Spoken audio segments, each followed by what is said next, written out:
Science and Technology to our one-week online faculty training program on frugal innovation and social entrepreneurship sponsored by AICTE. I hope you all are having a great time with all our experts getting all the knowledge in different sessions. So now we have to proceed to our first session of day 5th with our new expert guest, Professor Sanjay Kaushik sir. It is a great honor for me to introduce sir and welcome our expert guest for our first session. Professor Sanjay Kaushik sir is well known for his remarkable contribution in the field of education and research. Sir, I welcome you on the behalf of all. Welcome, sir.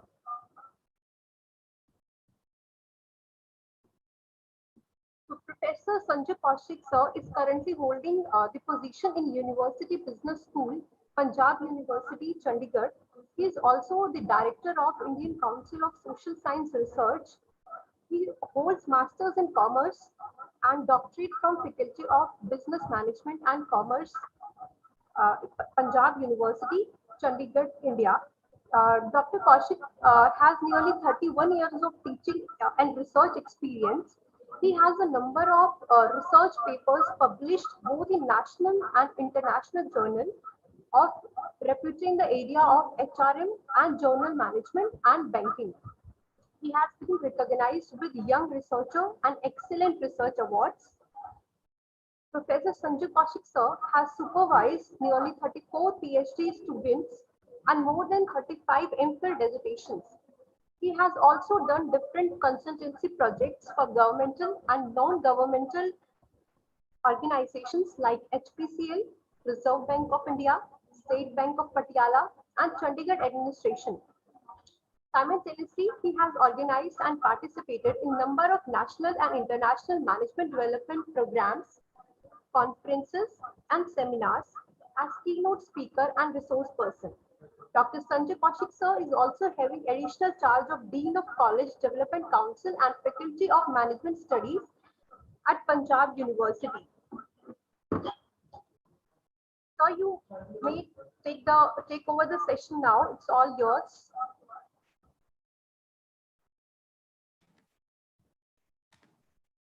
Thank you very much. Thank you for saying all those big words for me. And thank you for making me join this program and inviting me to say my views. And thank you so much. So Department of Management of the university and everybody who is associated with this program. Probably this is the last day, if I'm right, to finish. Is it the last day, ma'am? No, sir. Second last. No, sir. Okay, this is the second last day we are going on with the program. And the title associated for this first session of today, which I would be taking, is Women Social Enterprises in India, or you call it Women Social Entrepreneurship in India, rather. Now, I know many things probably must have been done in the previous sessions, and the title which you have drafted for this faculty training program, which says the frugal innovations and social entrepreneurship. And I know many things probably might have been touched. But let me begin this with saying that what an apt title you have kept for this training program, and probably at the right time.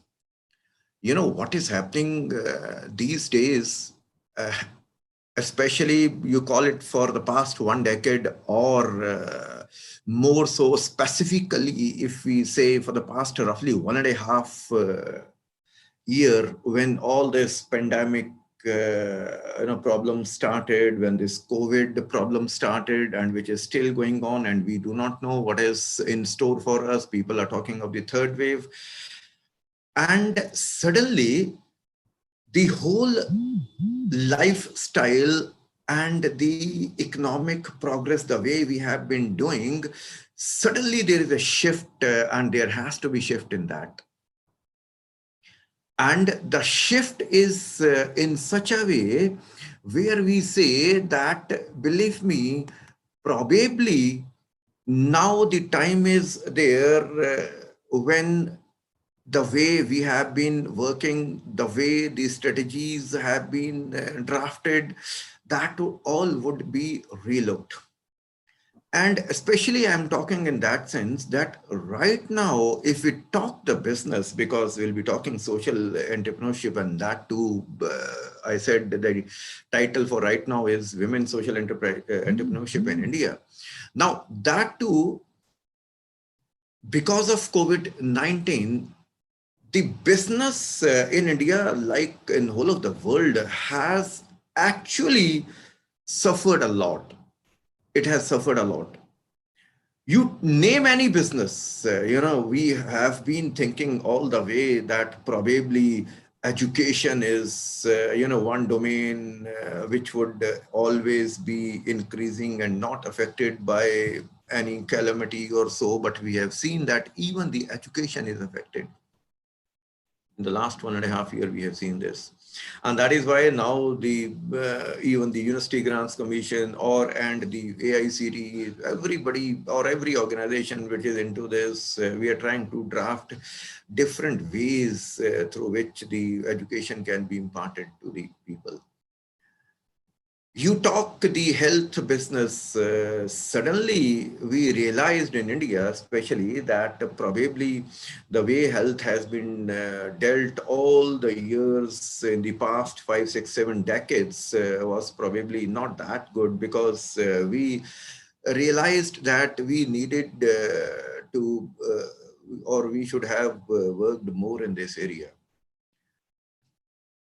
You name a business, you name an industry, whether this is hotel, this is tourism, you talk anything, it has been affected. Yes, couple of industries and the sectors have probably be on the uprise, and that because the need is such. Now, when the things are bad, when the things are affected, when we do not know now where from the help would come, when the government has limited finances, when quick results are required because of whatever has been going on, what is the alternative to the government? What is the alternative to the public? Government cannot mint money in couple of nights. Government cannot pump in the money in couple of days. So, it has always been realized since decades that, okay, if the government doesn't have enough money to pump in the economy, then who should come forward? We have always said that, okay, let it be the private sector which comes forward and help the government. And if we say even with the private sector, how this should be done, we said, okay, they should come up with the enterprises, they should, do the business in India, and if doesn't, if it doesn't help a lot, okay, we can have even the foreign investors in India, they can bring the businesses and they can put their money here in India. These we have been talking all these years. And for the past few years, now this is what we have started talking. When we need money, when we need businesses, when we need to pump in the investment, when we need to go even beyond our limits, when we need to incorporate the more businesses and the people into the business. So one very good and big alternative, along with all the sources and resources which has been going on, we started talking the social entrepreneurship, and that too, we started talking the women social entrepreneurship. And, generally, probably to a large extent, this is very true. You have heard that these social entrepreneurial firms, which we say the social entrepreneurs, these are non-profit organizations. And very true. And that is why you will find that these non-profit organizations working into number of domains, and all working for the benefit and upliftment of the society, and especially the downtrodden people. But at the same time, if we say that do these exist only and only as non-profit organizations, then the answer is that largely they might be doing so, but if they earn profit, they earn it for their future endeavors, which generally they reinvest into the business and work. And when we say who is a social entrepreneur, we know that a social entrepreneur is one who develops and who funds and implements the solutions generally to the issues which are social issues, which are cultural issues, which are environmental issues everywhere. And these social entrepreneurship firms, which I said generally are non-profit organizations, you will find that the areas in which they would be doing, generally these are the areas which would deal with the health, which would deal with even the, the clothing, which would deal with the education, and which would deal with the necessities of life. And these social entrepreneurs, what do? They would use the businesses for, they would do the businesses with the new ideas. I know there is a woman social entrepreneur, who collects the clothes which we have stopped wearing and generally which we throw or we give it to somebody. So she would get it collected from your home, and she would, if possible, she would, cycle it again to many things. If it's a jacket, if it's a shirt, it's a pant, it's whatever clothing this is, if this can be modified, she'll modify it. And if it's in bad shape and can be converted into some other use, she will do it. And then she would distribute it to the downtrodden. This is just only one example I have taken. Now the question is, now whatever is being done, this social entrepreneurship, we have come up with some new idea. And that new idea, which has a very wide scale social impact, even in the environmental domain, if you see, you would find that big social impact these kind of enterprises and entrepreneurs would have. Generally, these kind of entrepreneurs have a different sort of passion. They are not like the other entrepreneurs. They have a different sort of passion. You will find them with a very big social mission.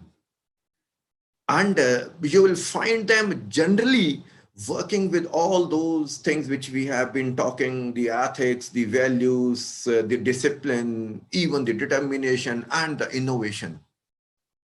So when we, if I say, okay, if I want to distinguish between an entrepreneur and a social entrepreneur, so you will find the way they work and the mission with which they work, the ideas which they actually implement, and with all those thoughts where they work for the society, that is absolutely remarkable. And believe me, when we talk the women social entrepreneurs, it is all the more remarkable.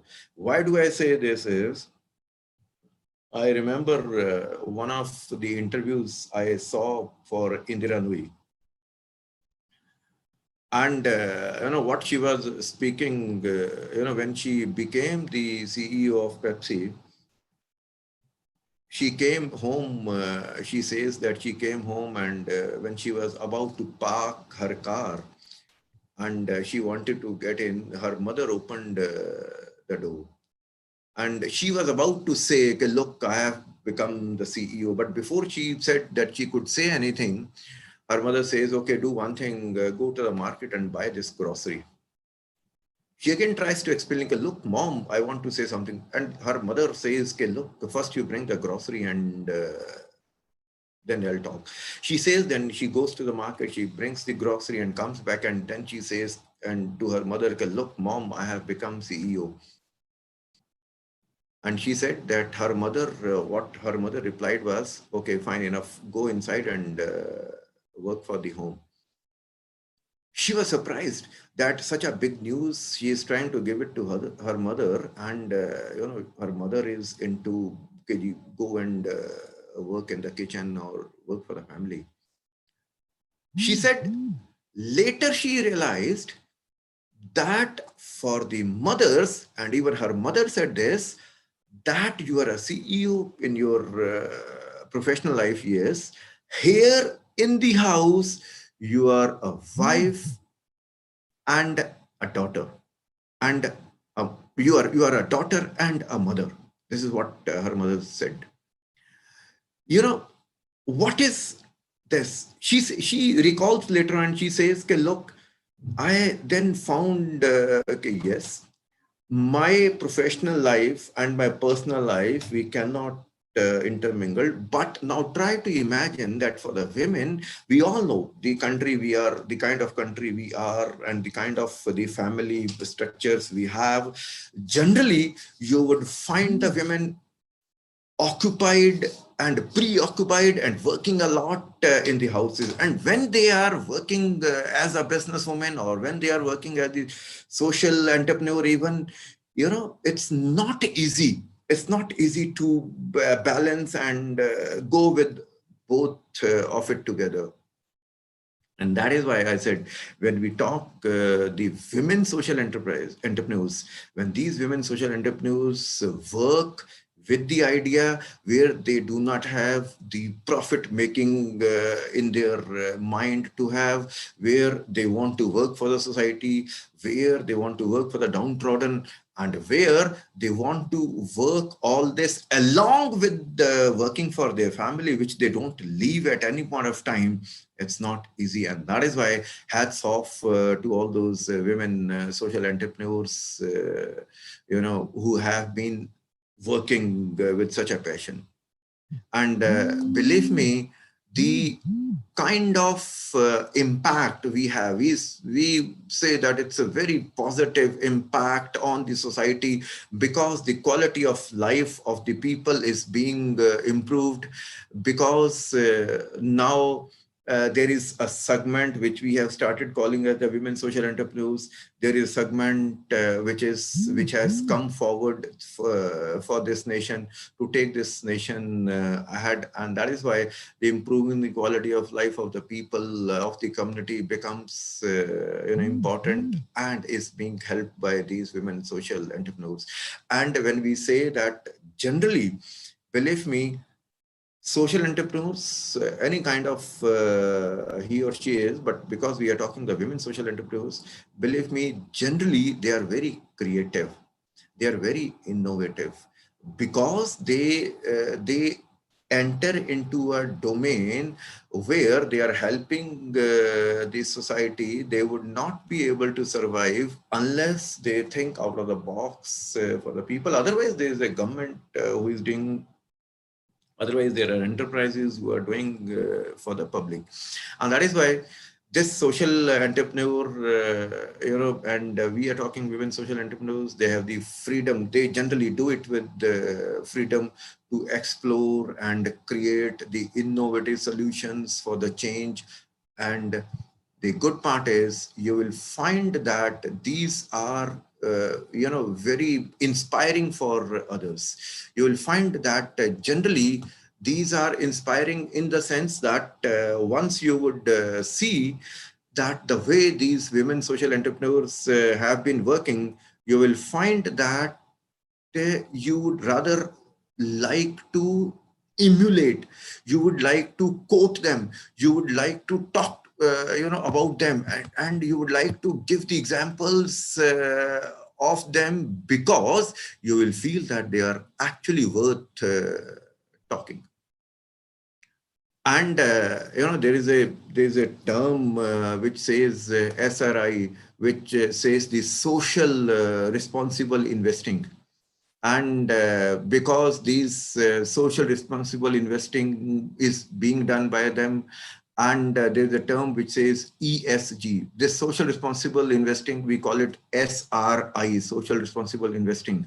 And there is ESG, environmental, social, and governance investing. Now, this ESG, environmental, social, and governance investing, and which I said SRI, believe me, social responsible investing, both these terms are literally in words being utilized and practiced by these social entrepreneurs, and especially the women social entrepreneurs. When I say social responsible investing, which is SRI, what is this SRI actually?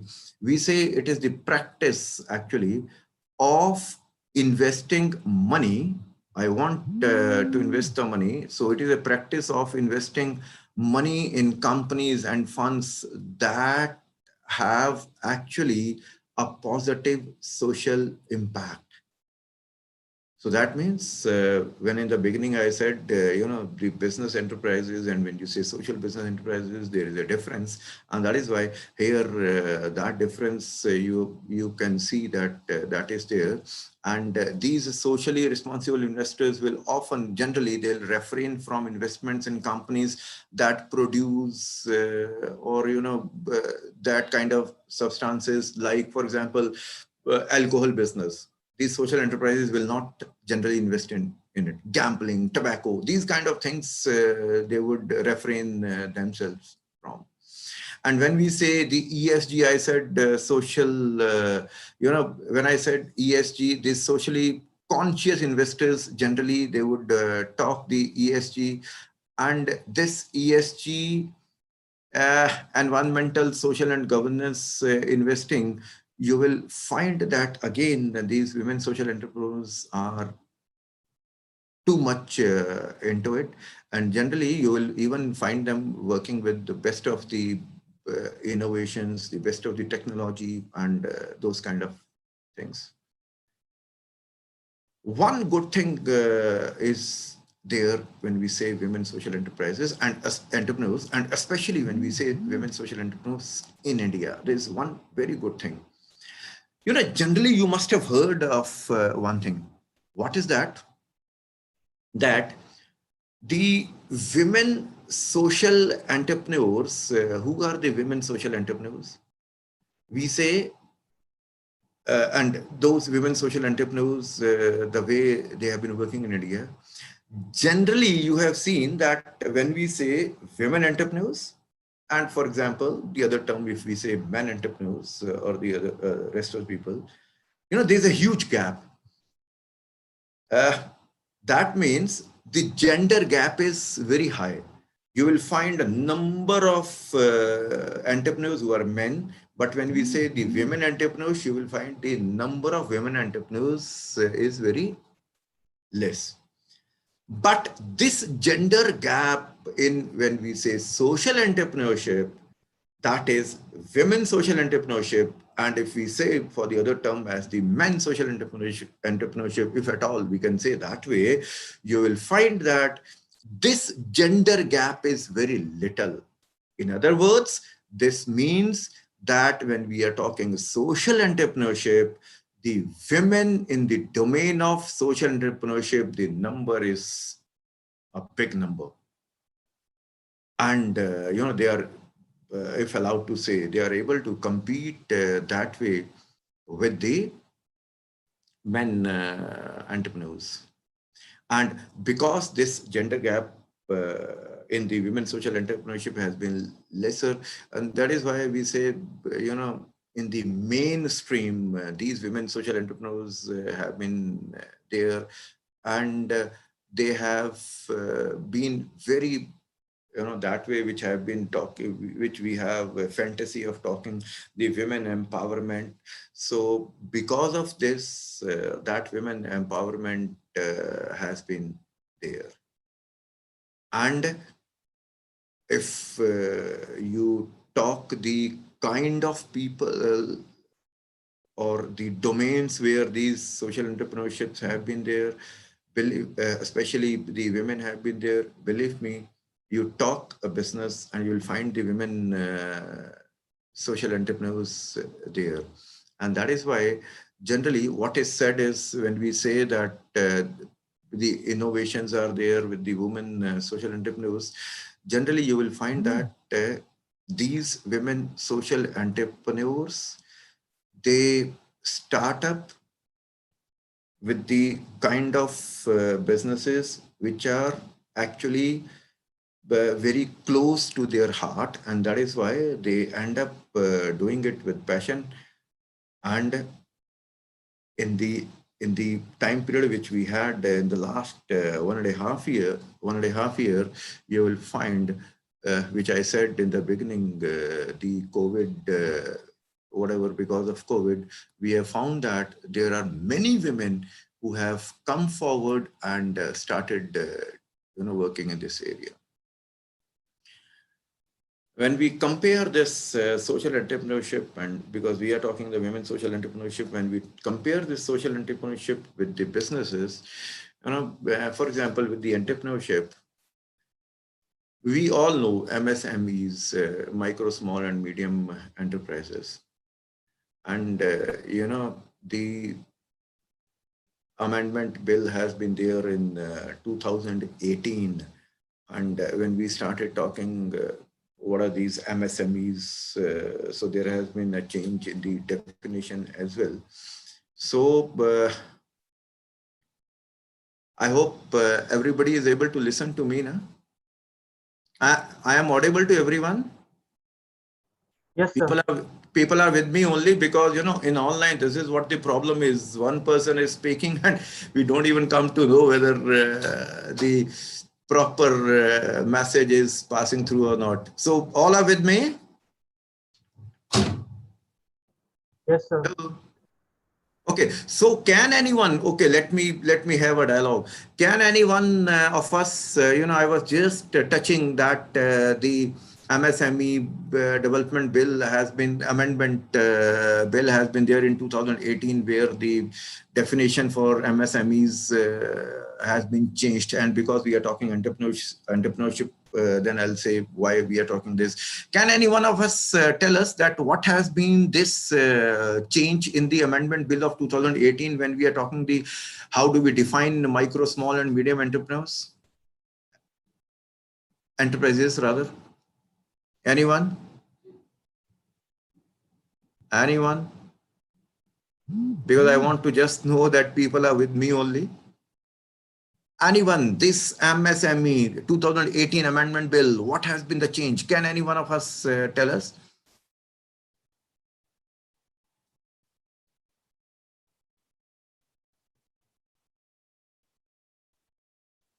Can I hear anyone?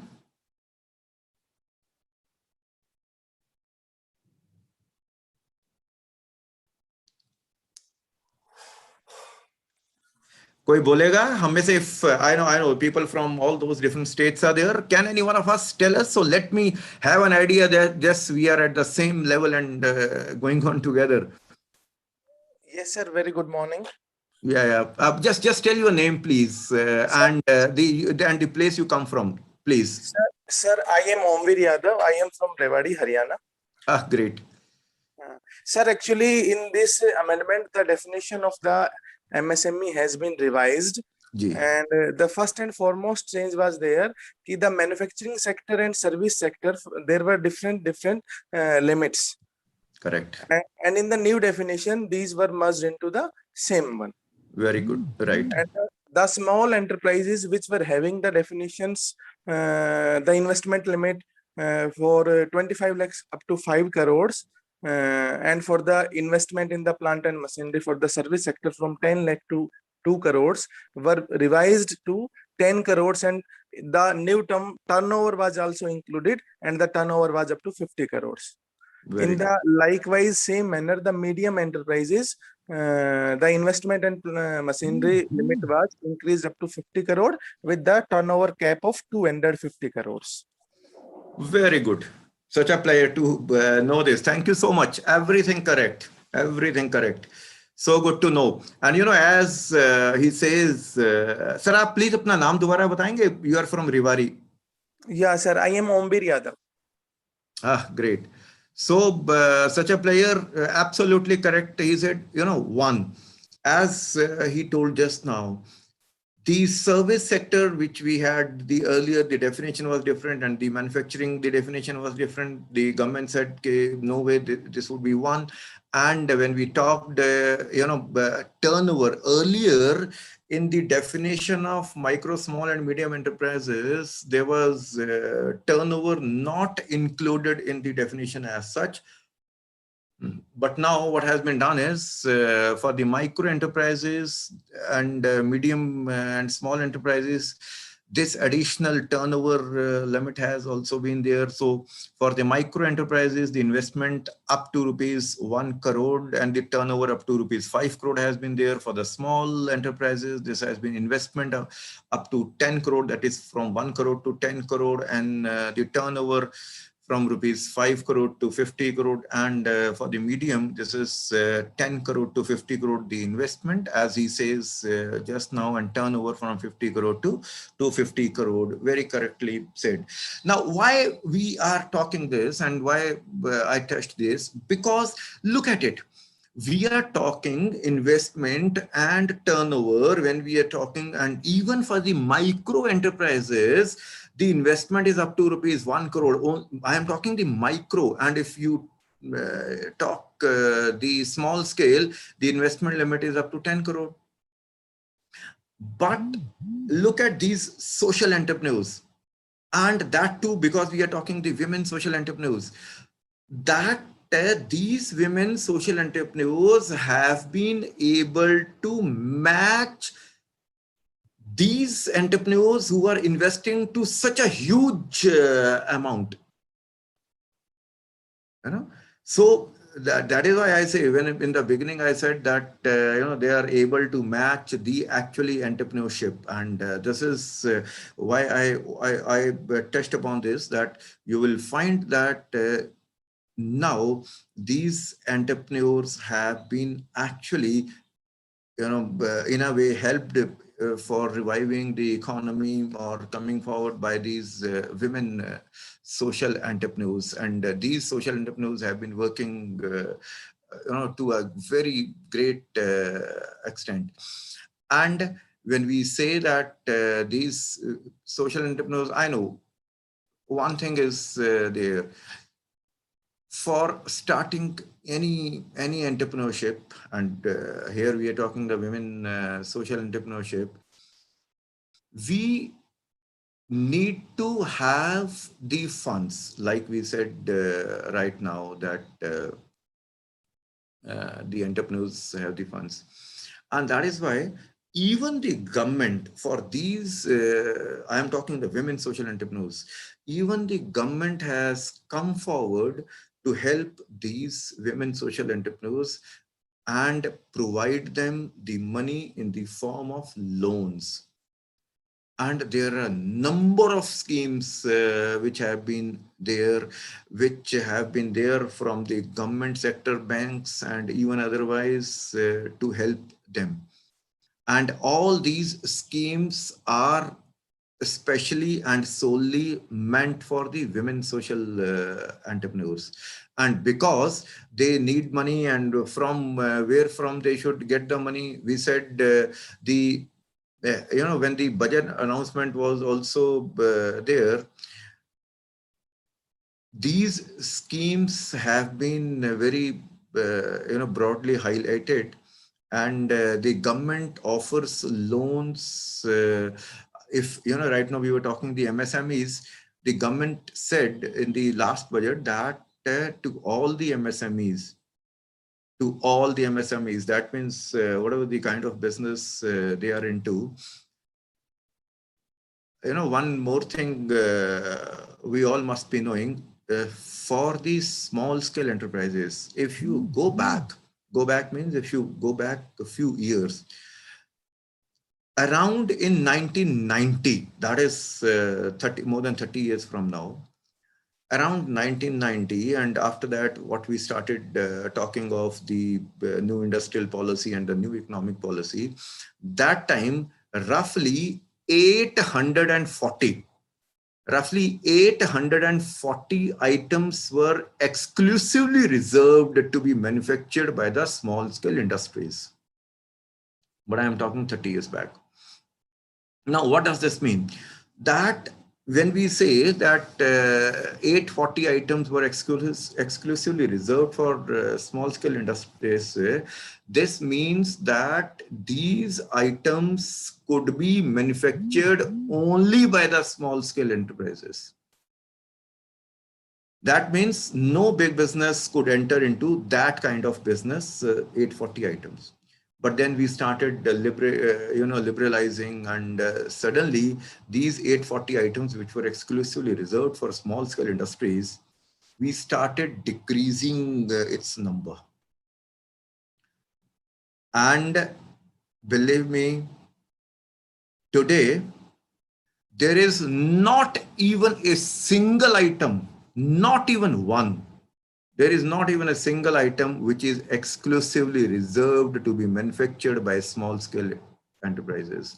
That means if a small scale enterprise, definition we just talked now, if a small scale enterprise manufactures something, and suddenly the Tata, Birla, Singhania, and Adani's and all those big businesses, if they find that, okay, this kind of small scale business is profitable, but because in the small scale business, there is investment limit, because in the small scale business, we just saw that there is turnover limit.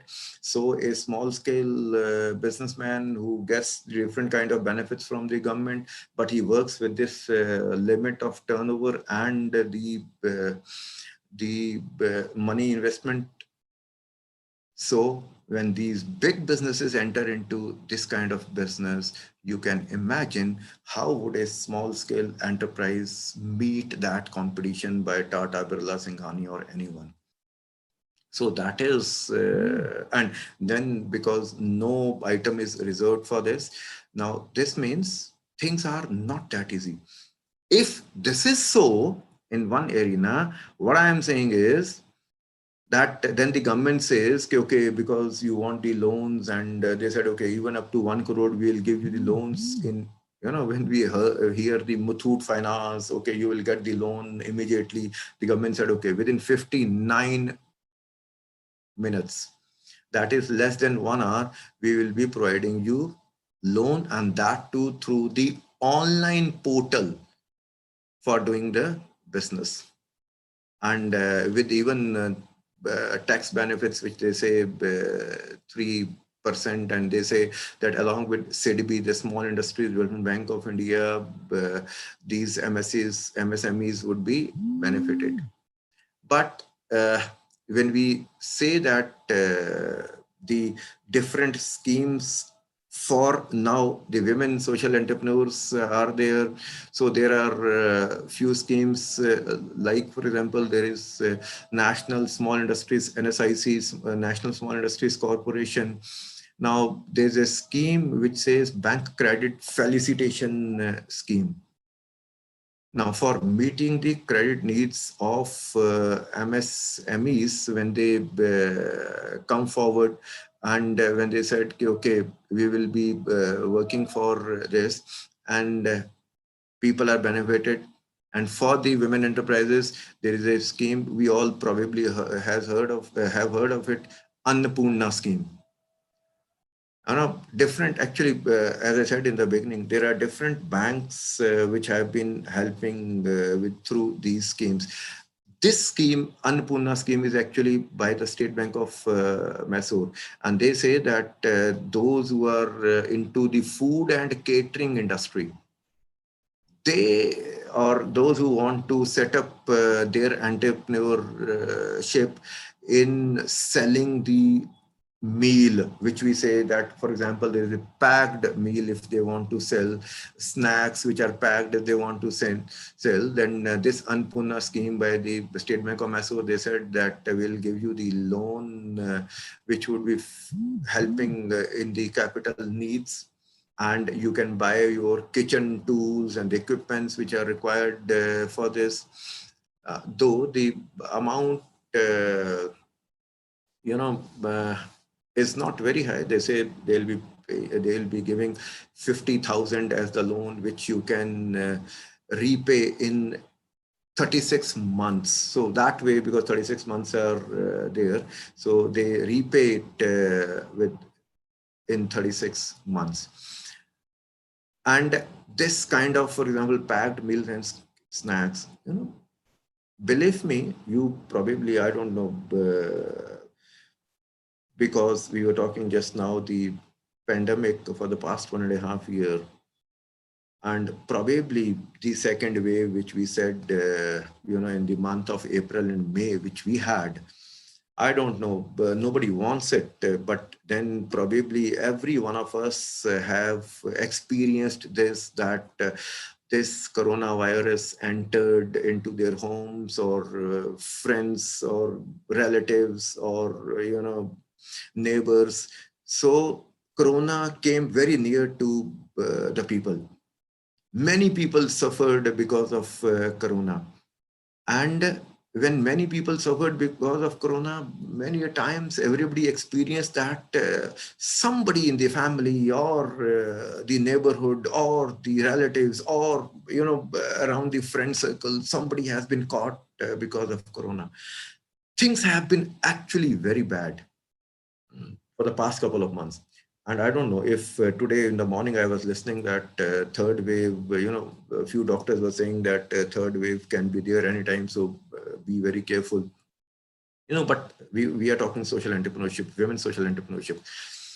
When this was all going on, I am talking especially, for the past few months, April and May, or call it March even, especially that period. Believe me, there have been houses, there have been homes where most of the members in the family, they suffered the corona, because of corona. Now, when it entered in the family and one person suffers because of this, then it spreads to, members of the family. And because it happened, we all know this, that the weakness level is very high. The weakness because of corona, a lot of weakness is there. And the women are not able to cook the food. And because it has been said time and again that in the corona, especially, that people need to eat a lot. They need to have their immunity good. So they need to eat. But weakness, you are not able to cook. And believe me, these women social entrepreneurs, I know many, those who entered into this field, they get the food prepared, they prepared the food themselves, and they got the food prepared from the other women social entrepreneurs, believe me, and they have been supplying the food to all those affected families free of cost. Very, very big social service they have been doing. Believe me, very big social service they have been doing. We have been talking just now, the Annapurna scheme. What can be better than this? That suddenly these women social entrepreneurs who are entrepreneurs, who have the innovative mind, who have the creative mind, who want to work for the society, who come forward to help the downtrodden. And when they saw that this corona pandemic is going on and the people require food, they got it prepared. When the people required oxygen, the concentrates, they came forward. And when even there was a need to shift and to build all those very small ICU centers, so that those who have suffered badly because of corona, they could be treated, these women social entrepreneurs have done a wonderful job. They must have done in many places I know, but in Chandigarh and in a place like Delhi, they have done a lot, and they have done it to all the big cities simultaneously, even to very small cities. And the good part is that these women social entrepreneurs, when they found that, because they were actually able to see, and they were actually able to help and see that they have been able to help. Then once this corona problem has eased out, they have now moved on to those areas. For example, they say health, because health is a priority. So suddenly in the hospitals, so whatever they can do for providing the oxygen cylinders in advance, for making all those, we have been hearing that probably the hospitals did not have those sufficient instruments. So they are coming forward to help that. So this is what I said when I said in the beginning that the power, the social entrepreneurs, and especially the women social entrepreneurs, the power they have got to come forward and help the economy. So Annapurna scheme, yes, but then these women social entrepreneurs have been there. Istri Shakti package, all these women entrepreneurs. So there is a scheme which is known by Istri Shakti package, and this is offered by State Bank of India to the women. And what they say is that those women who can have their, for example, some amount of the share, and then these through EDP, Entrepreneurship Development Programs, these State Bank of India schemes, they would be giving 50% loan to these women entrepreneurs, and that too at the discounted interest rate. And that discounted rate of interest, generally, I mean, discount is though not very high, but it's 0.5% lesser they would have it. And that too, when they say that if you have a loan which is more than rupees 2 lakhs, so that can be helped through this discounted rate. And for the past few years, we have been listening a lot about the Bharatiya Mahila Bank. So there is a loan which is known as Bharatiya Mahila Bank Business Loan. They say that it's a support system. All those women entrepreneurs who are the budding women entrepreneurs, whether they are in the social arena or even otherwise in the commercial field, if they want to start some new venture in the field of, for example, retail sector, so this to the SME category, this kind of loan is given. And the good part is that this loan can be given even to the tune of 20 crores of rupees.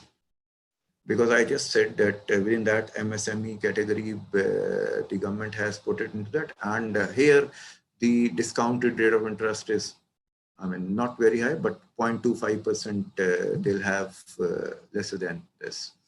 Now, this means when we say Bharatiya Mahila Bank business loan, so you have, that's why I said in the beginning that all those different kind of loans by different kind of banks are given. For example, Dena Bank They have a scheme for the women, which say Dena Shakti scheme. Now, this Dena Shakti scheme, by Dena Bank, they say that those women entrepreneurs who are in the field of agriculture, for example, who are in manufacturing or in micro credit, even the retail stores or the small enterprises, those who require money up to 20 lakh, they say they can have it again at the discount rate, though discount is only given 2.25%. Now, this means, look at it. I said that these women social entrepreneurs who work in different fields, you will find that these social enterprises being carried on by the women, which we say women social entrepreneurs, probably in every field they have been entering and they have been making an impact. And the best part is that way, even in the houses and the profession they are into, they have been able to balance. Punjab and Sindh Bank, we know there is a scheme which is known as Udyogini scheme. Again, they say that those who are working in the small businesses, those who are working in the agriculture, those who are working in the retail, with the concessional rate of interest, this money would be given. But here they say, okay, we want to give it to the young entrepreneurs who are women. And because they said young entrepreneurs, so they have kept an age limit. And this age limit, they said, okay, from 18 years to 45 years, those who are the women entrepreneurs, they can have the money, though the amount is not very high. They say, okay, up to rupees 1 lakh, they can have it. Now, I have just said a few schemes. The same is, there is Mahila Udyam Nidhi scheme, which is by Punjab National Bank. And here the loan which is given to the women, they can repay in 10 years. And though the maximum amount is given 10 lakh. So 10 lakh given, you have to repay in 10 years. So not a big, very big amount per month and per year it comes out to be. Now, if we say there are, if I list it down, there are many schemes by the government of India and by the banks which have been coming forward for these kind of schemes. But whether you talk for assistance and development, whether you talk for setting up, whether you talk the incubation centers, we all know because we are into teaching line in the universities and even in the colleges, especially the new education policy, which will be in practice soon, they have been stressing for the incubation centers. Now, we have heard this, that these incubation centers have been there already. And generally the engineering colleges, you have seen this. But along with the engineering colleges, incubation centers have now started coming up even in the business schools, even in the management schools, and wherever possible. The government has been giving a lot of funds for startups and in the name of skill development scheme. And by experience, I'm talking that these skill development schemes and the schemes by the government of India for the startups, many universities, including the university I am in, number of girls have come forward for this. And those number of girls have been ultimately able to have a startup which actually goes to the tune of crores of rupees. And for the past few years, they have been able to manage it well. And if we say that how it has been, how it has been actually successful, the universities and colleges where all these skill development schemes are going on, where the government has been funding for these skill development schemes, where the new education policy especially talks of the incubation centers, where the teachers are actually helping, and in every arena. I know there is one scheme where the girls have got together, and because we were talking just now the pandemic, and those who are into the the office filing more, for example, the administrative job, those who do more. So because the files keep on coming to you, and you must have heard that for the past roughly 1.5 years, there was a lot of concern that when you signature a file and the file comes to you, and the germs, because of touching by the hands to the files, the germs can pass on to the other person. So when file moves from one desk or one official to the other official, and this movement of the file can cause this corona pandemic to the other person. Why? Because the germs are carried. And people said, I don't know how much correct, but then they said for 3 days these germs move in the air, and they move along with the file if the file comes to you. So what started happening in the offices? So they said, okay, if any file is to be got signatured by anyone, so they'll keep the file for 3 days, not to touch it, because you never, or they'll wear the gloves and do the signature. But then what I was trying to tell is, then the people said, no, this is not, very good way of keeping the files for 3 days. These girls, they came forward, they developed under the guidance of a teacher, they developed that system where you can keep the files, and these files in a period of 5 minutes, these files are made germ free. That means when the files are moved from, I don't know, those who are the science background teachers sitting here, they all know this, that so that within 5 minutes, this is what we have been told, that it gets germ free. How good or bad, this is not very sure, but this is what is said. Now, this means that look how these women have come forward as the entrepreneurs. And these women, as I said, that they developed this machinery, and in our university, everyone, including me, we purchased it from them. So manufactured by our own girl students under the guidance of a teacher, and bought by we people for us. So instead of buying it from other. So again, that means there's a problem which is, for example, in the economy because of this corona, and this problem when had to be met, then the women power, they came forward and they said, okay, no issues, and we will whatever way they can do, and they'll be doing it. There is funding to the female entrepreneurs. I Fund Women Fund is there, and different schemes, as I said, have been there. But these women enterprises or women social entrepreneurs, like everywhere, they also face a lot of difficulty. I don't know if many of you might have seen, one report which is always, which is everywhere, every year, which is there, ease of doing business. And when we say ease of doing business in India, this ease of doing business in India, this is actually not easy.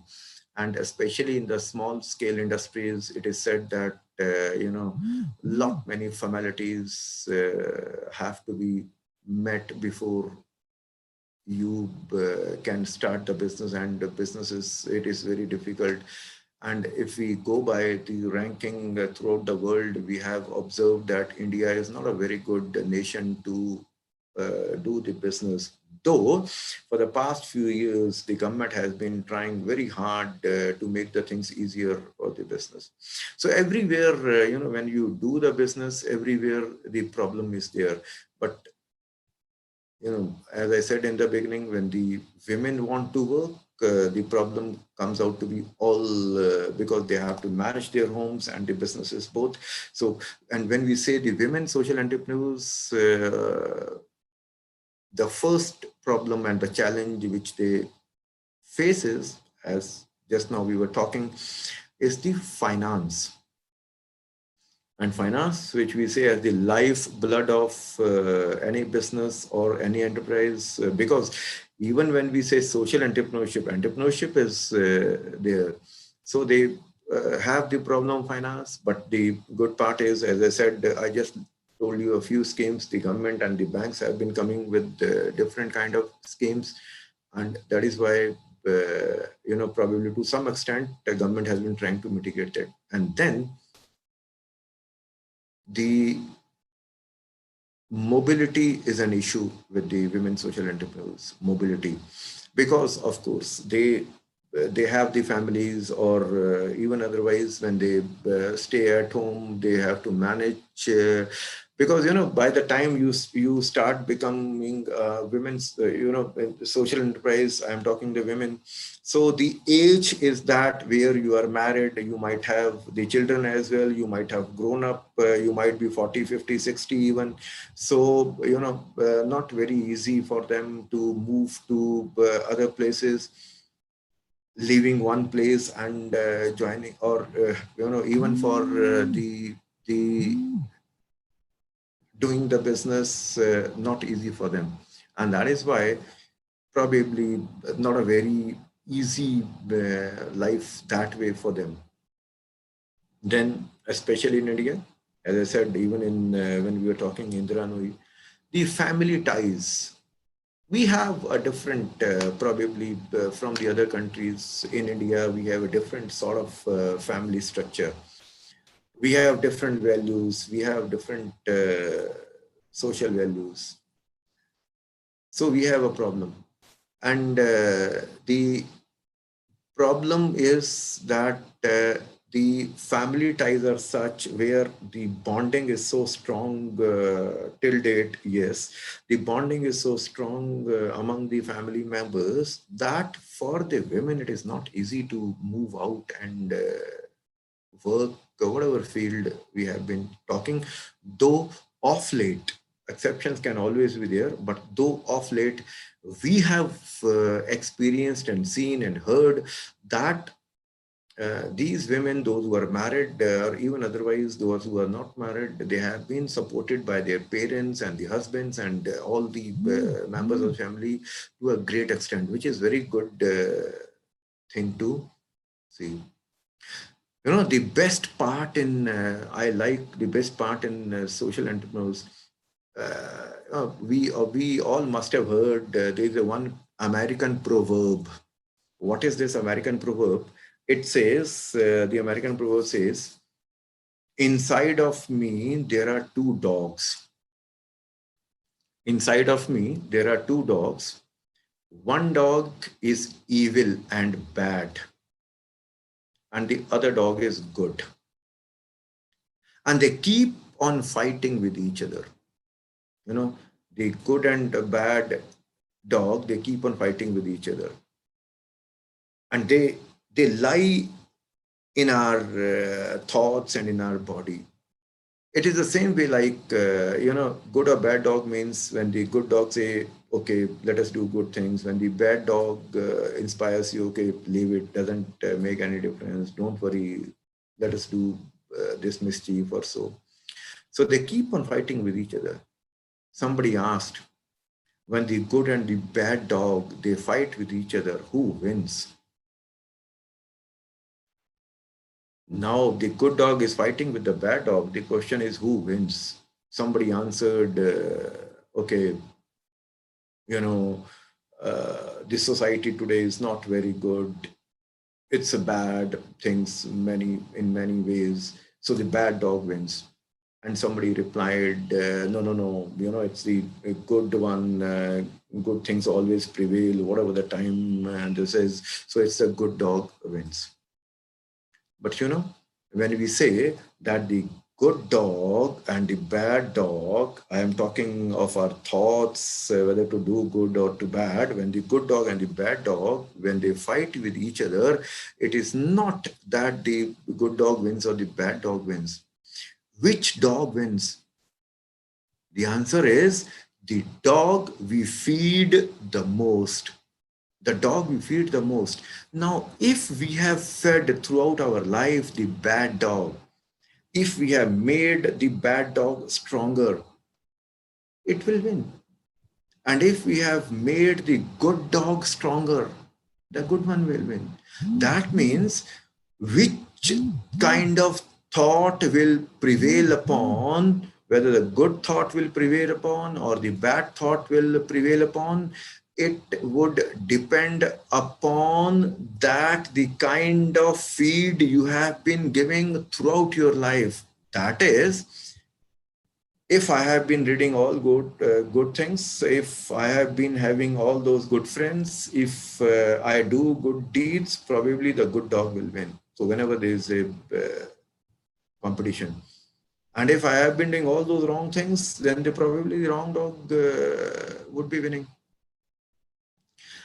These women social entrepreneurs, the best thing is that they have been feeding the good dogs in them.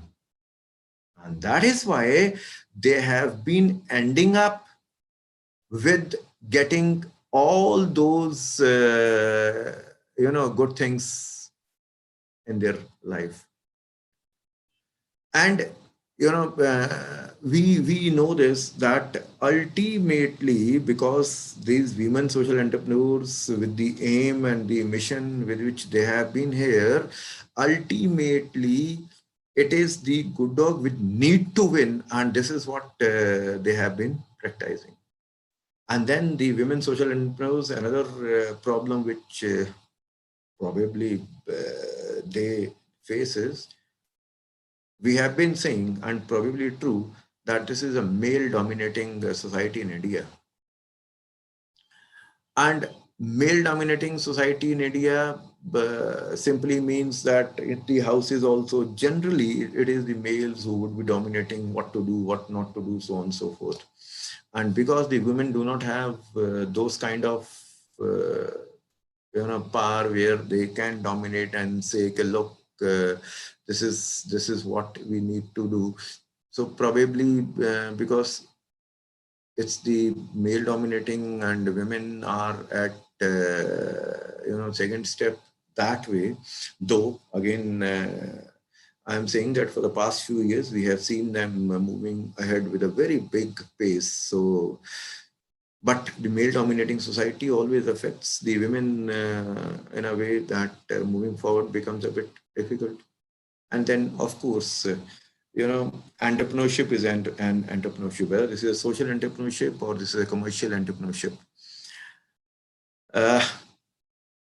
Women generally don't have a very high risk-bearing ability, generally. So in other words, we can say that generally the women have low risk-bearing ability.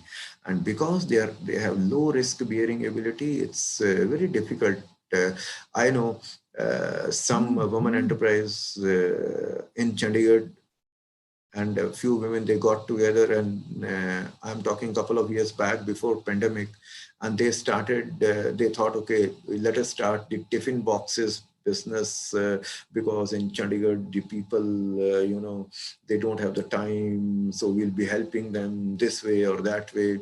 But ultimately, they ended up losing, and they were not able to carry it on beyond 6 months because of many things. And ultimately, they parted and started doing their own, that way ventures. So when we say that what kind of problems we have in India, so there are a few problems which are very peculiar in India, which we just talked right now. And because these problems are peculiar, and that is why the strategies, when we say the kind of actions which we draft looking into the competition, believe me, whether we are talking social enterprises, the competition is there. And because there is a competition, so the kind of strategies these women social enterprise, they need to have, that also, requires a lot of thinking, because there's a term which we say as SBU, Strategic Business Unit.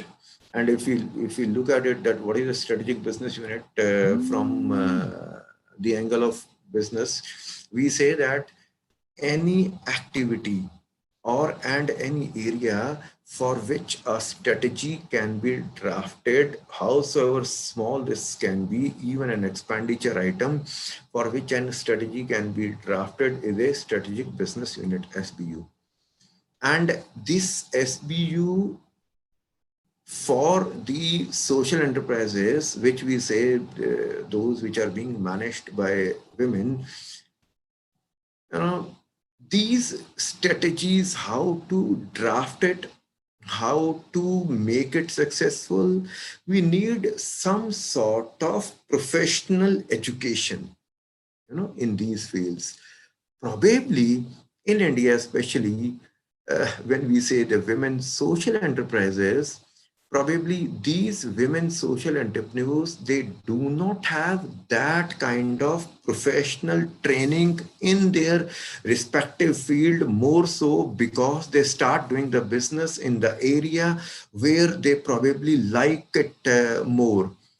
And that is why this, ultimately we are not able to meet if there is any competition. And we did not have any experience in that, and because we did not have any professional training in that, we end up losing to a greater extent. So that means even otherwise, that if you want to have a women, if you want to have a social enterprise where I want to work, and if men or women, they need to have the professional training in that. Let me say one more thing. Right now, there are, if we take names in the world and in India, there are huge number of women social enterprise, and as I said, in all different domains they have been working: health, education, sports, environment, agriculture, everywhere, hotel, tourism. So everywhere they have been working. Now, but the time to come, more so when for the past 1.5 years, when we say the corona problem is there, and as per the doctors, or as per we don't know how long this would be lasting. Now, if the problem is there, so we need to, I'm talking the women entrepreneurs, we need to get ready in advance. That means, what kind of, believe me one thing, and that is true, we all must have experienced in our families. One of the biggest problems because of this pandemic, because of the corona, is that in the families, those who have been sitting at home because of the fear of this corona, those who have been not able to move out, those who have been not able to go to schools, colleges, and the universities, those who have been not able to eat outside, they are experiencing these psychological ailments. And because they are experiencing the psychological ailments, now it's a big concern. And the doctors and psychologists, they are trying to find out the ways that how to deal with this. And the best part is, we have seen that there is a trend that when we say these social entrepreneurs, these women are trying to align themselves with these psychologists and the social workers, and they are involving these social workers and the psychologists into their fold and trying to help even psychologically. Means that the time, what kind of requirement in health is a big issue. What kind of requirement do we have in the time to come? We need to, if as a social entrepreneur, if we can know this, then we need to find out and then work. I'll finish my talk by saying one small story which is very dear to me. One small story which is very dear to me. I'll quote once that small story, and then we'll finish this talk. You know, when I said that just now that the time to come is different. The challenges and the problems which we would be probably facing in the near future would be different. There was a man who had a number of fields along the seashore. एक आदमी था जिसके बहुत सारे खेत थे समुद्र के किनारे. So there was a man who had a number of fields along the seashore. But the problem was that, he would not get any man, any servant to work in the fields, because these fields were along the seashore. So a lot of thunderstorms are there, a lot of strong wind would be blowing, and nobody wanted to work along the seashore in the fields. So he was worried a lot. And he thought, what should be done? So one of his friends suggested him, okay, if you have the fields along the seashore and the people don't want to work, you do not get the money, you do not get the people to work in the fields, why don't you advertise in the newspaper? You advertise in the newspaper that you need the men to work in the fields, and you will be able to get the people. So he did the same. What he did, he advertised in the newspaper that I have got the fields along the seashore, and anybody who is interested to work, I need one man, and anybody who is interested to work in my fields can come on such and such date at such and such place. He advertised this in the newspaper. Now, when he advertised in the newspaper the day and the place what he had told, he saw that number of people got together there to work for him in the fields. And he wanted and needed only one person. And there were lot many people gathered to work. So what he thought, okay, let me ask one question to everyone. He said, okay, let me ask one question to everyone. Anyone who would be answering it correct, I'll keep him to work with me in the fields. And what was that question which he asked to everyone? He said, can you sleep when the strong wind blows? क्या आप तेज आंधी तूफान में सो सकते हैं? Can you sleep when the strong wind blows? So he asked the first person, can you sleep when the strong wind blows? And the answer was, how can I sleep, sir, when the strong wind blows? कि तेज आंधी तूफान में मैं कैसे सो सकता हूँ? How can I sleep? And now this owner felt that the answer is correct, because how can he sleep in the storms? But probably he did not like the man. So he said, okay, leave him. Let me ask the other person. He asked the same question to the other person. Can you sleep when the strong wind blows? And he got the same answer from the other person. Sir, how can I sleep when the strong wind blows? I can't sleep. Again, this owner felt that the answer is correct, but did not like the man. So he asked the same question to everyone, and he got the same answer, that how can we sleep in the strong wind? And then there was the last man. To the last man, he asked the same question, can you sleep when the strong wind blows? And the answer was, yes, sir, I can sleep when the strong wind blows. कि मैं तेज आंधी तूफान में भी सो सकता हूँ. Now, this owner felt that probably the answer is not correct, but he liked the man. And he said, "Ke chalo, isko rakh lete hain." And he kept that last man to work in his fields. And this man started working in his fields.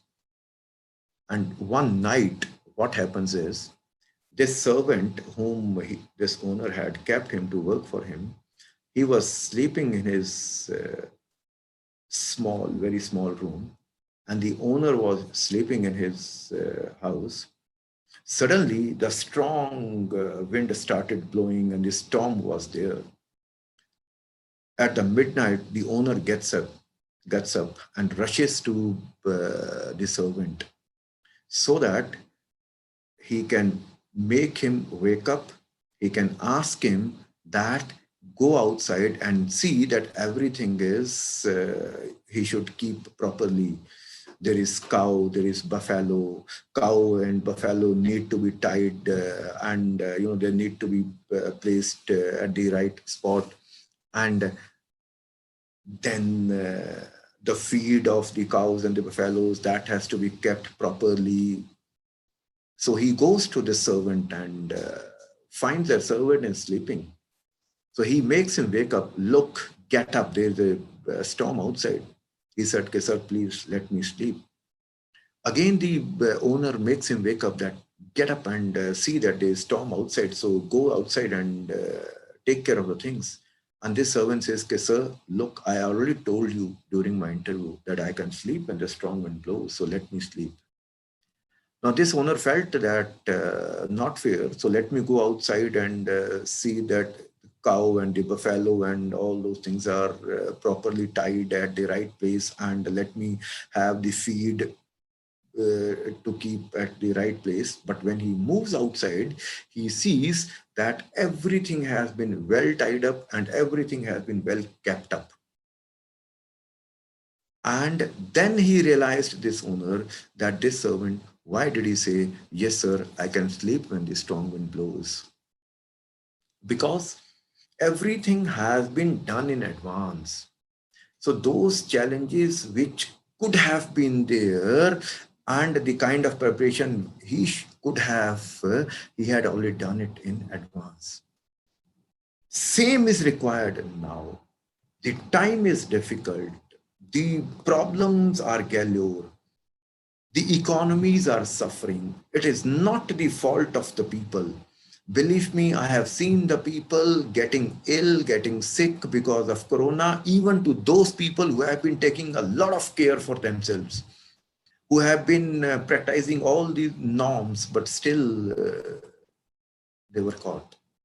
Now, in these kind of circumstances, these social entrepreneurs, and more so these women social entrepreneurs, they are a big help to the nation.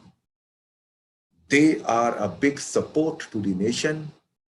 And in these changed circumstances, they need to foresee and prepare themselves that what kind of activities and the areas are there which are actually required in the times to come, which would be actually helping this Indian nation as such. And I know these women social entrepreneurs would be able to do that. With a big salute to all those women social entrepreneurs who have been working tirelessly in these difficult times for this nation. I say my thank you to the organizers and everyone who is associated with this training program. Thank you so much for making me a part of it. And thank you so much, that an opportunity has been given to me to say what I felt. So thank you so much. And over to you, ma'am, please. Thank you. Thank you, sir. The story was really interesting and relevant. So I request all the participants to ask any queries if they are having. Participants, if you are having any query, please ask.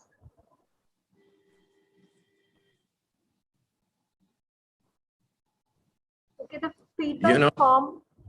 after listening for so long, nobody, even otherwise, nobody wants to ask anything. Yes, please, ma'am. One information for the participants, the feedback form cum attendance form is available in your chat box. You can fill the feedback form. It's active for just 1 hour. Okay, thank you, sir, again for the wonderful session. We all feel enlightened with your knowledge. And what we have understood from this session is that social entrepreneurship can be a powerful tool to increase female participation in our society. And also, yes, a woman has the power to empower others. Thank you, sir. This session was really wonderful. Thank you so much. Thank you. And good luck. Thank you, sir. Sir, don't leave. Wait, Okay, sir. Yeah. okay. The session was really wonderful. Please.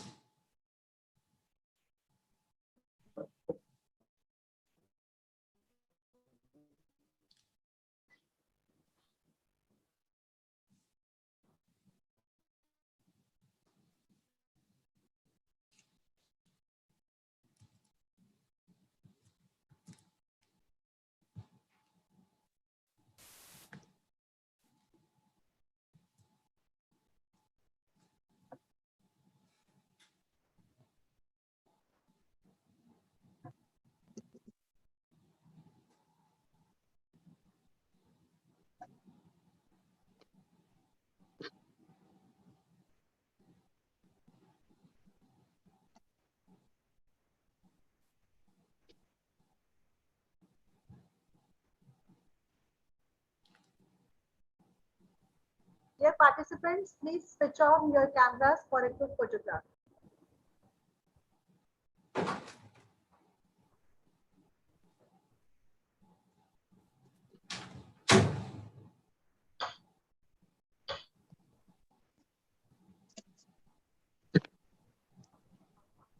Good afternoon, sir. Good afternoon, Ji. Good afternoon, sir. Aarti this side. Yeah, I was trying to see. I can see you. Yes, so let me just a sec, sir. Good afternoon, sir. कैसे हैं sir आप? Badhiya, badhiya. So good to see. Thank you so much. Same here, sir. It's really nice to. It's really such a wonderful lecture, and really it's always nice to hear you, sir. You're an amazing speaker and amazing orator, and your command on whatever topic you take. It's really amazing, sir. Such a pleasure. Proud to be a teacher, such a teacher like you, sir. बहुत time हो गया, but still I remember KUK. Your lectures, yeah. Such a pleasure. Such a pleasure to see and listen to you. Thank you so much. Great. So can we? Okay. Yeah, sir. Yeah. Thank you so much, sir. Thank you so much. Thank you so much. God bless you. Good luck. Thank you, sir. We'll meet again. Okay. Yeah, sir. Okay. Bye. Okay. Okay. Please. Bye. Participants, we will meet again at 12 noon for the next session. Thank you all.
ये तो पागल बना दिया वैसे मेरा इस laptop ने।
Shall we start now?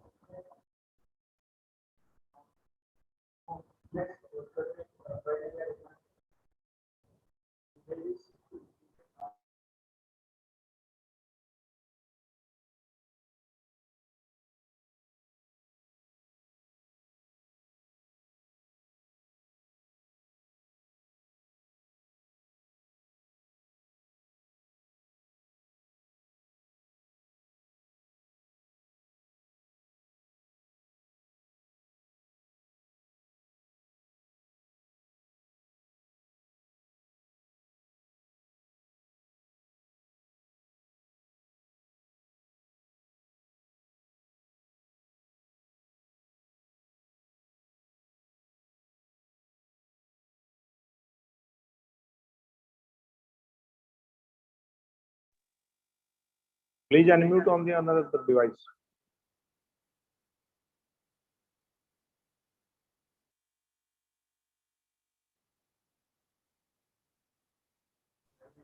Yes, sir, we are doing it. Surabhi Dahiya, please unmute. Yes, sir. Please just wait for 2 seconds. Yeah. Sir, it's done. You are unmuted now.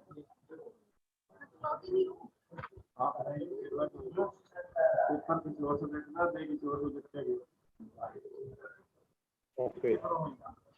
Am I audible? Yes, sir, you are audible.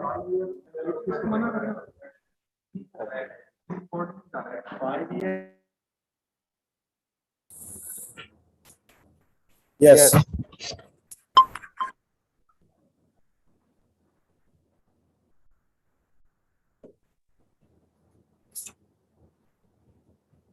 I hope everything is visible.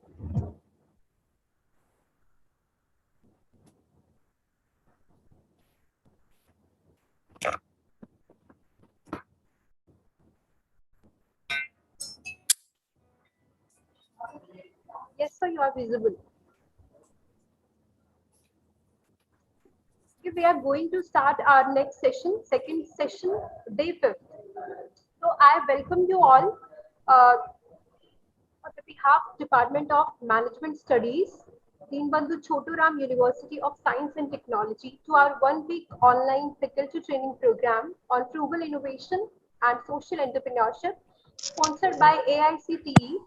I hope you all are having a great time with our experts, gaining all the knowledge in various sessions. So now we are moving towards our next session of day 5th with our new expert guest, Professor Surinder Singh Kundu. Sir, it is a great honor for me to introduce and welcome him for our next session. Sir is well known for his remarkable contribution in the field of education and research. Sir, I welcome you on the behalf of all the participants and faculty members.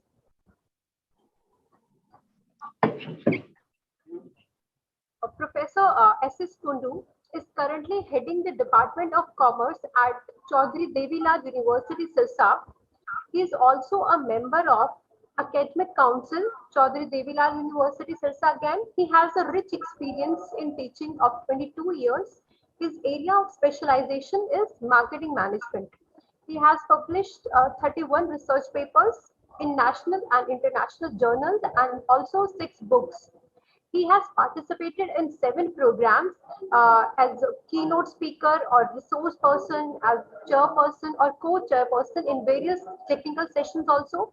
He has attended 53 international or national conferences and seminars, and sir has completed 9 courses and different workshops. Sir has also completed a major research project entitled as Advertising Effectiveness among Rural Buyers, an empirical study of fast-moving consumer goods, which was funded by UGC. Sir has also supervised 45 MPhil dissertations and 9 doctorate theses. Sir has been honored with 8 prestigious awards from various bodies for sterling accomplishments in academic and other achievements. So it was a great honor to introduce you, sir, to all. So, sir, I welcome you to the second session, day 5th of our online FTP program. Sir, it's all yours. You can take over the session. Thank you, sir. Okay, thank you, Surabhi Dahiya, and all my fellow colleagues, maybe seniors, maybe juniors. I hope everything is okay. Am I audible to you all in a proper way? Yes, sir, you are audible. Yes, sir, you are. Okay, thanks a lot. Thanks a lot.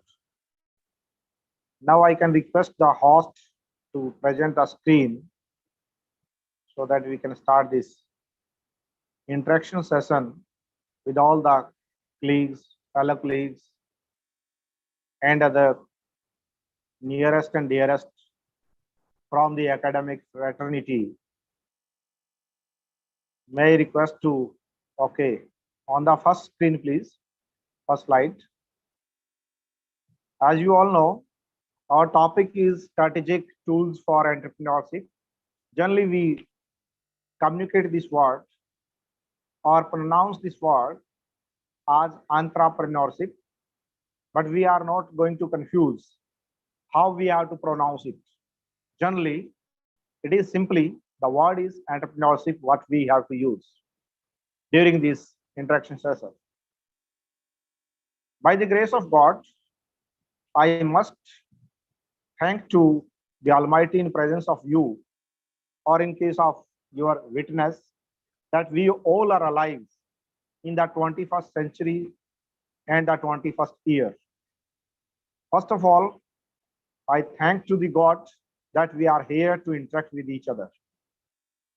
And the next slide is saying, as you all know, my introduction has been given by the host, by the madam.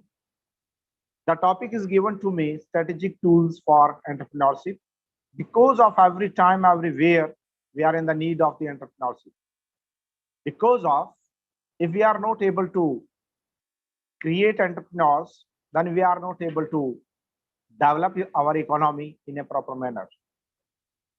The topic is given in this online AICTE sponsored 1-week national teaching training program, which is meant for innovations and social entrepreneurship. The fundamental and wonderful topic is being chosen by the Department of Management Studies, Deen Bandhu Chotu Ram, University of Science and Technology, Murthal, Sonipat, Haryana. I hope you all have gathered so many information and so many innovative ideas and grabbed in your mind from the day 1, day 2, day 3, day 4. We are here, the second last day, that is the day 5, which will give an impetus to us that we have to share our views, thoughts, opinion with you all on the topic is strategic tools for entrepreneurship. Next slide, please. If any kind of the interruption you will feel, please unmute and you can convey. Otherwise, I will be continued by deeming it fit to every participant. I must say the thank to the DCRUST University who has invited me to interact with you all, the galaxy of the academicians, because of everywhere we know very well that being a teacher, we have to play so many roles. My mother, your mother may be a teacher. My sister, daughter may be a teacher. My classmate may be a teacher. Because of I understand and I admit it, the experience has no alternative is there. Therefore, it is necessary for us that we have to respect and give the regard to the seniors, to the experience holders, so that we can become a good entrepreneur. That's why I'm thanking to this university, which has been accredited A grade by National Assessment and Accreditation Council, Bengaluru. Next, please. Because of the DCRUST is attached with the AICTE programs and AICTE bodies there, All India Council for Technical Education. You see, my dear friends, one aspect is given here if you will see social, in case of the social, the entrepreneurs every time create themselves from the society. They are not born. Sometimes we feel they are born. No, they can be built up. They can be trained. They can be enthusiastic to develop any kind of the organization. But for that purpose, we must have an idea to create any kind of the organization or any kind of the mythology or ideology or the philosophy. Being a teacher, we all are the academicians and we all are the institutions in ourselves, because any idea can never change our life. It can change at any time. Therefore, I thank to the DCRUST and AICTE. And then go for the third or the next slide, please. This slide is saying, another slide, please.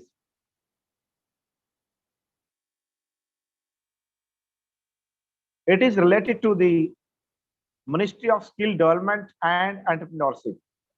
We, the teachers, we must know which ministry is going to organize such kind of the events for the development of the entrepreneurs, for the purpose of the development of the skills. Because of when we see our attitude, our actions, activities from the broad spectrum, then we can inculcate the habits among our students. If we are not able to aware, we are not able to create the skills among our students, then we are not a good teacher. Being a teacher, it is my responsibility that we must know about the Ministry of the Skill Development and Entrepreneurship. Nowadays, the minister of this organization has been changed, or the ministry has been changed.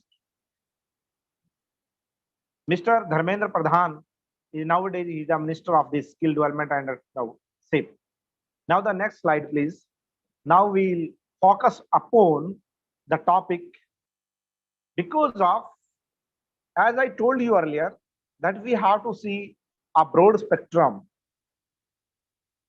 When we take a glance on the number of the entrepreneurs in the world, what we see during COVID-19 pandemic, there are so many wonders. There are so many wonderful activities which were unprecedented wealth they have created.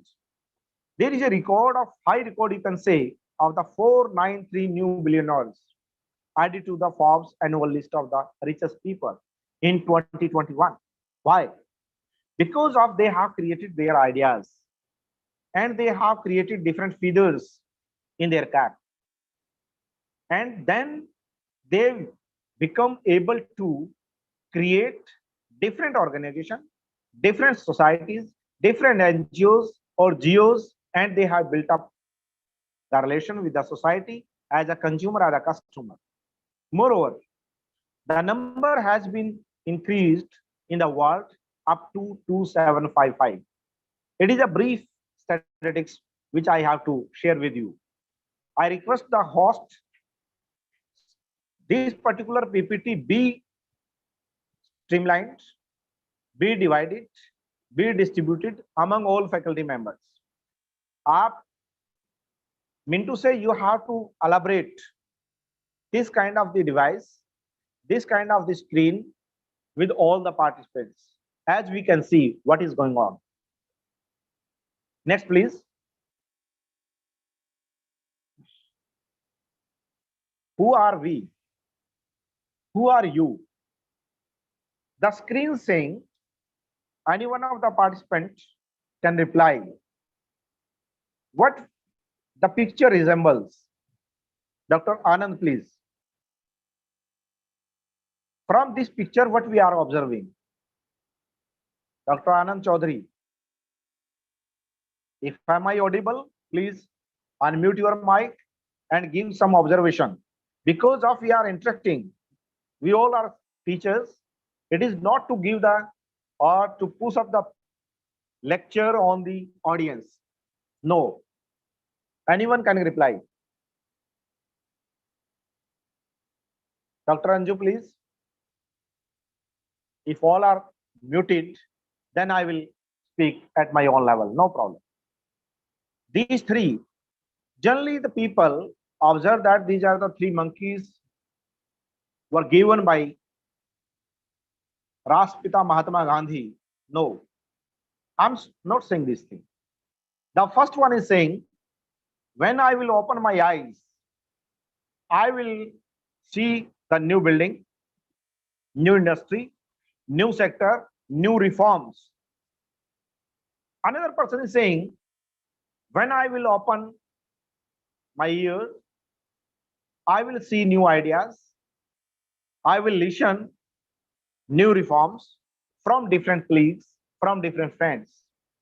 The third one is saying, when I will speak, I will transform about the information what I received. Being a teacher, it is my responsibility to share what we have. If we are not able to communicate it, then it means to say there is no any contribution to the domain of the knowledge. That's why with these three pillars, these three observations, we are going to continue our topic, which is given to me, that is strategic tools for entrepreneurship. Gentlemen, please, next slide. Gentleman may be there, female may be there. I am not gender biased. I give respect to all equally. Now, as far as the definition of the is concerned, I am not sharing the definition with you. The point is the process of creating something new. If I am sitting here, my dear friends, I am here, not in the campus of the university. Today, I am in the campus of the Janata Girls College, Elnabad, which is situated in nearby Sirsa. And at this moment, I was being organized or being engaged. I have been engaged myself as an external examiner for practical examination today, but another order was received from Dr. Anju. Sir, you have to deliver this lecture. Okay, I am here. During this point, during COVID-19, no one teacher before that, no one teacher was very much fabulous, very much famous, or very much tech savvy in this regard. In simple words, before COVID-19 pandemic, we are not thinking about the Zoom meeting, Google Meet. No one is willing to open the webinars, conduct the webinars, attend the webinars. Only 1 or 2% people are there who are very much advanced in that scenario, maybe from the science background or your technological university background. But in case of the traditional universities, there was no any such kind of the scope we have emerged. But what we see now, that is the another new dimension, new point where we are interacting with our students. It is the responsibility of the entrepreneur. He or she has to create new every time. Second slide, please. Why? What kind of the creation of new? Because of, if there is no any value addition, no any value for audience. Here audience, not mean to say you are the audience. No. Audience is the market of organization buyers. If I am farmer, I am customer, then the entrepreneur has the responsibility to create combined harvesting machine and use the word CHN. And it is very much new word for the farmers. But no one entrepreneur is using this word. However, the crane word is there, JCB word is there. These are very much common words. But for the purpose of the combined harvesting machine, no one is using this word. It is the responsibility of the entrepreneur.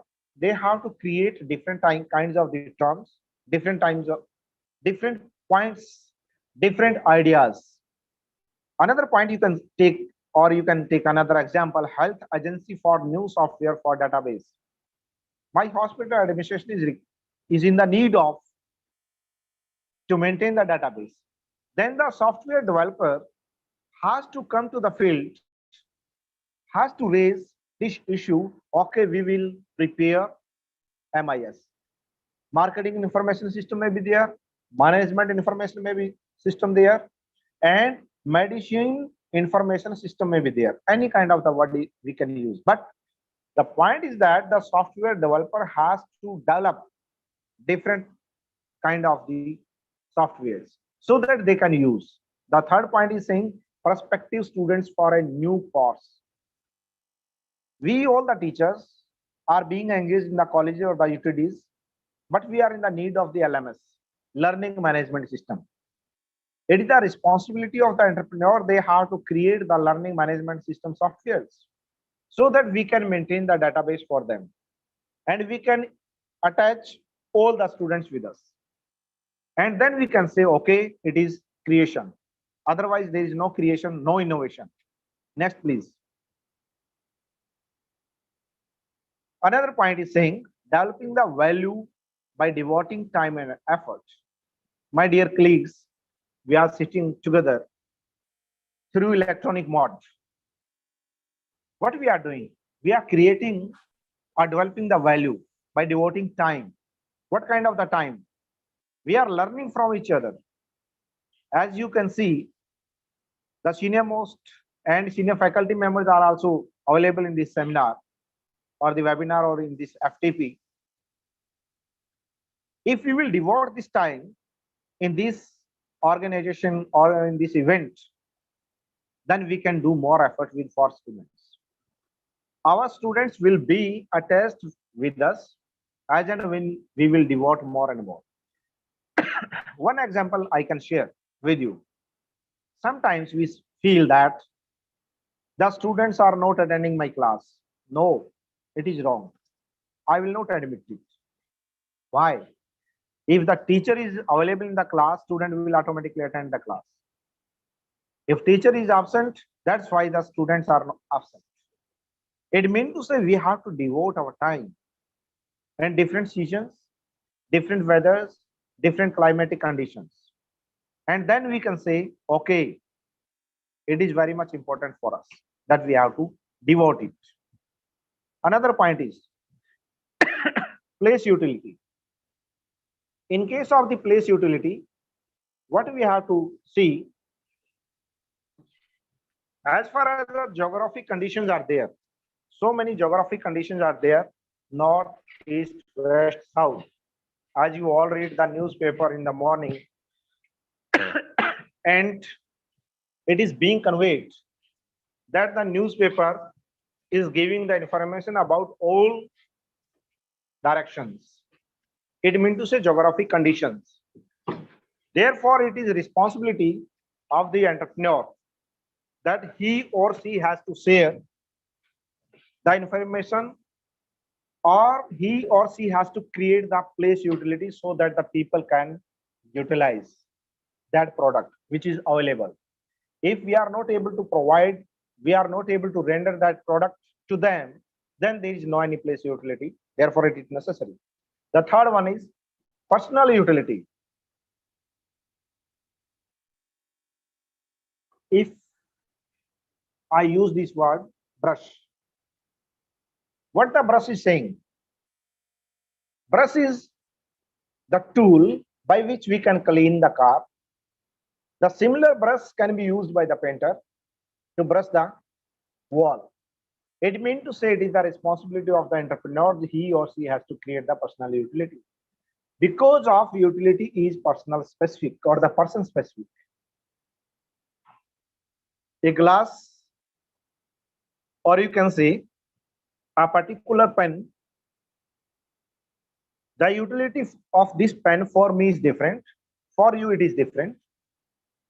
Therefore, it is a responsibility of the entrepreneur. They have to create time utility, place utility, and person specific utility. Moreover, as you all know, I will provide a symbol. This symbol you can see. My dear fellow colleagues, this symbol is utilized in case of our culture for okay. All is fine. Am I audible? If I am asking this question from Subhidaya, is it audible and visible? What I am observing? Completely visible and audible. Okay. But in case of different culture, In case of the Japan, this symbol is meant for begging. It is the differentiation of the cultures. Therefore, the entrepreneur must develop such kind of the product which are fit in that culture. If I am producing the turban for Haryana, then I have to produce those kind of the products which are fit in the culture of that. If I am the turban producer of Punjab, as per the Punjab culture, I have to produce those products. That's why I'm saying we have to develop the values by devoting time and effort. How you will develop? If a student from the different background, you have to understand the background of that student and then interact with each. And then you have to give the lecture, deliver the lecture to them. Another point. Kuldeep ji, next.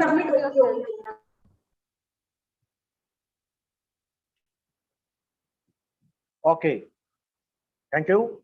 Sorry, sir. For Now the next slide is saying accompany the financial, psychic, and social risk. Here is the social risk in case of the online class, online meet, online lecture. What kind of the social risk?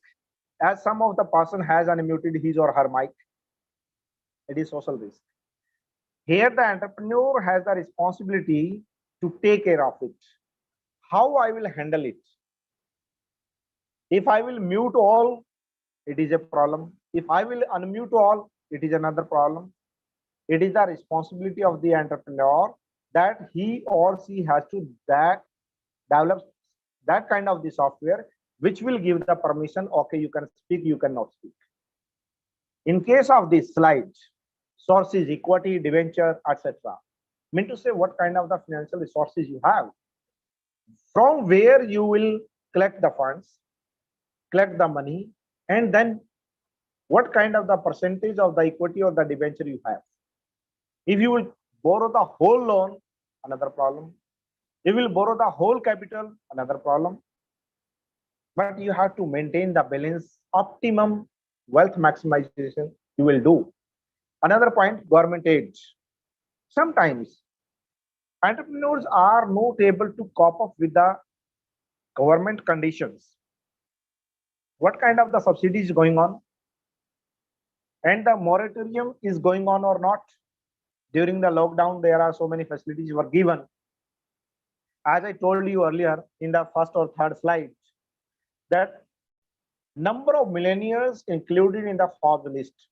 Why? Because of they have taken or borrowed the loan from different banks and they have established their organization. And no one has to pay the interest of that tenure. Because of 9 months, 1 year, 2 years, moratorium period is given to them. Therefore, it is the responsibility of the entrepreneur that he or she has to consider what kind of government aid is going on and then accompany or achieve this objective to change the lifestyle of the consumers. Being a student of the marketing, in case of marketing, we convey every time marketing is the delivery of standard of living to the society. It means to say, why we are saying this thing? Because of every time marketing is being done to develop a product, to sell a product, to create a product, and to move the product from one place to another. Why? Because of every time we are in a different kind of the frame of references. I'm sitting here, being a teacher, my choice is different. You are participant, your role is different, and your choices are different. If I'm not feeling well, then I am in the need of the medicine. If I am feeling well, then I am in the need of the food. What is that? Frame of references. Means every time it changes. You all know our lifestyles are the part and parcel of our attitude and behavior. Every time we have to change. In the morning, your taste is different.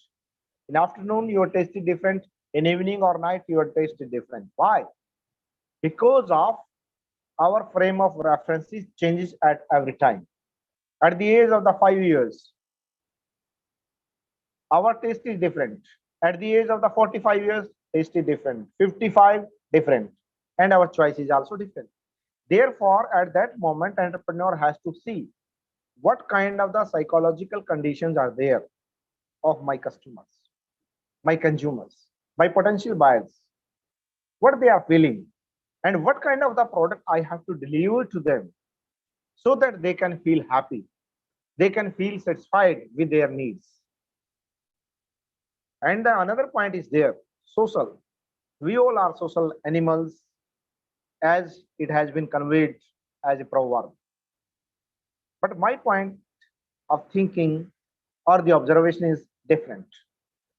We all are the part and parcel of the society, and we are not unaffected from the social customs, traditions, culture, subculture, ethics, values, moral values, or ethical values.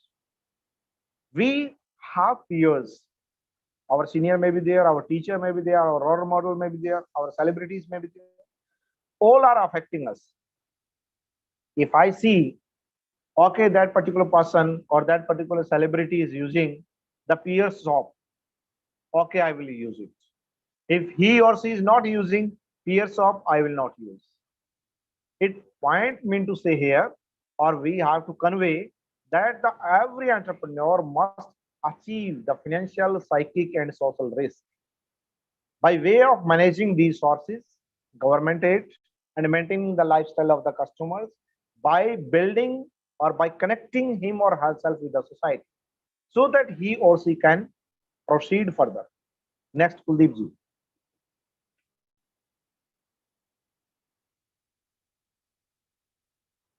Yes, these three words are very much important.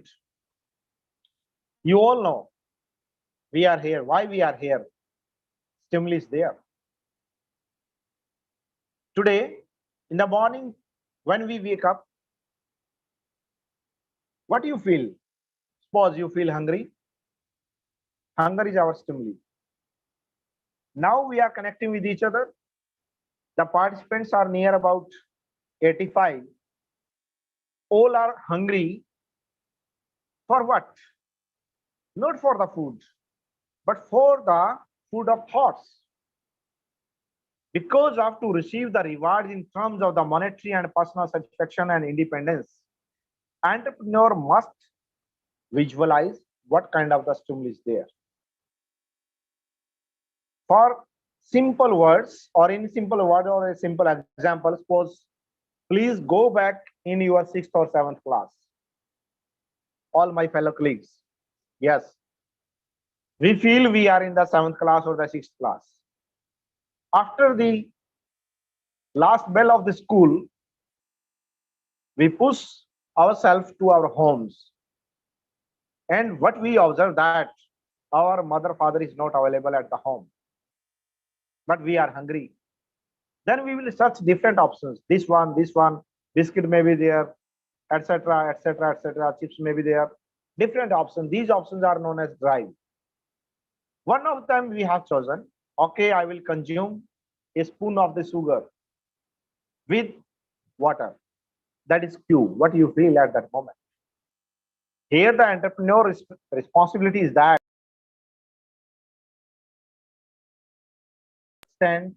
or he or she has to focus on the stimuli. What the customer needs, what kind of the drive is there, so that we can satisfy the need or the want or the desire or the demand. If we are not able to understand the stimuli, then the entrepreneur is not able to produce any kind of the product. If, as far as the differentiation in these words is concerned, need, want, desire, and demand. Okay, some of the students of my class, in case of the MCOM or MBA, when I asked them, needs can be created, most of them said, yes, sir, they can be created. No, never. They cannot be created, but they can be realized. Today I am sitting here. I am in the need of interaction with you. And for that purpose, I need internet connection. Yes, it is my need, but it is not created by anyone. It is already created. I have no any such kind of the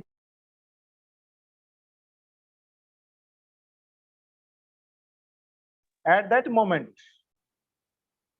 I feel that internet connectivity is required so that I can interact with my fellow colleagues.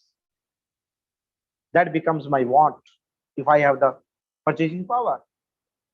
If no purchasing power, simply it is want. If the purchasing power is with me, that becomes your desire. Purchasing power is there and you have decided, okay, I will purchase, that becomes your demand. Entrepreneur must see what kind of the need he or she can realize with their customers. If he or she is not able to realize that need, suppose today we are sitting here, perspiration is there, sweat is there, weather is not okay for me, then I am in the need of the air conditioned room. Why? Because of I feel happy if the environment is very much cool, then I can deliver my lecture in a proper way. Another point is satisfaction and dissonance. What kind of the satisfaction? What kind of the dissonance? The dissonance mean to say that is related to after sales services. If I feel satisfied, okay, this product is available and you can purchase it. You will purchase. In case of the dissonance, after sales services are not okay, then what the customer will feel? He or she will feel unhappy with your services.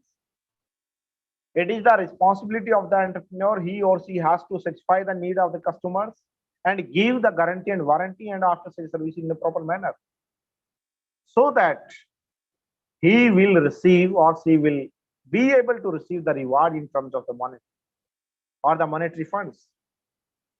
And my dear fellow colleagues, you can feel it as personally. On that day, you will take a class of 1 hour or more than 1 hour, you will feel happy. On that day, there is no class, you will not feel happy. Why? Because of what we have thought today. If I am not able to share this thought with my students, then I will not be happy.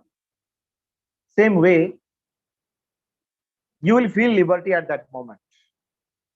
If you are an entrepreneur and you are able to satisfy the needs of the customers, needs of the buyers, you will feel independent. Okay, I am the only one person who can satisfy the need of my customers, and there is no any complaint against me. What are these?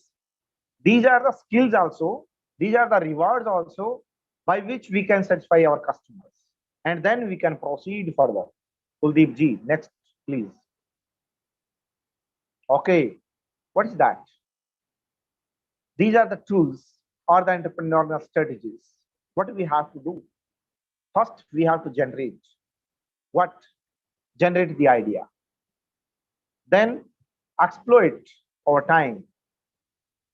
My dear fellow colleagues, every time opportunity is before you, but at what time you will click it, it depends upon you. As an entrepreneur, every entrepreneur has the opportunity. He or she has to grab it. On which time, it depends upon him or her. Then a new entry in a way. What kind of the new entry? A competitor can come, or you can produce a new product, or you can choose a new market, or you can choose a new ideology, new design, new color, new logo, new dimension of your product. It means to say you have to put or push yourself to enter in a different mode. Why? So that you can maximize the benefits of the newness. What kind of the newness? That is innovation. As you have received this information about the innovation in the previous days, meant to say to maximize the benefit of the newness or the innovation and minimize its cost. How you will decrease the cost? Maximize your production and take the economies of the scales. minimize the cost in that sense. The point is that you have to adopt this tool. If you are a teacher, you are an entrepreneur, or any other role. I'm not discussing here any other kind of the situation, what we feel, but the point is that being an entrepreneur, we must take our decisions and take the actions and give the reactions to that competition. Who can kill us if we will not be updated? If we are not updated ourselves in terms of our education also, our opportunities also, our information also, then we are not able to take our decision accordingly. That's why it is necessary. We must know every time, every moment. Next, please. Okay. What steps to be taken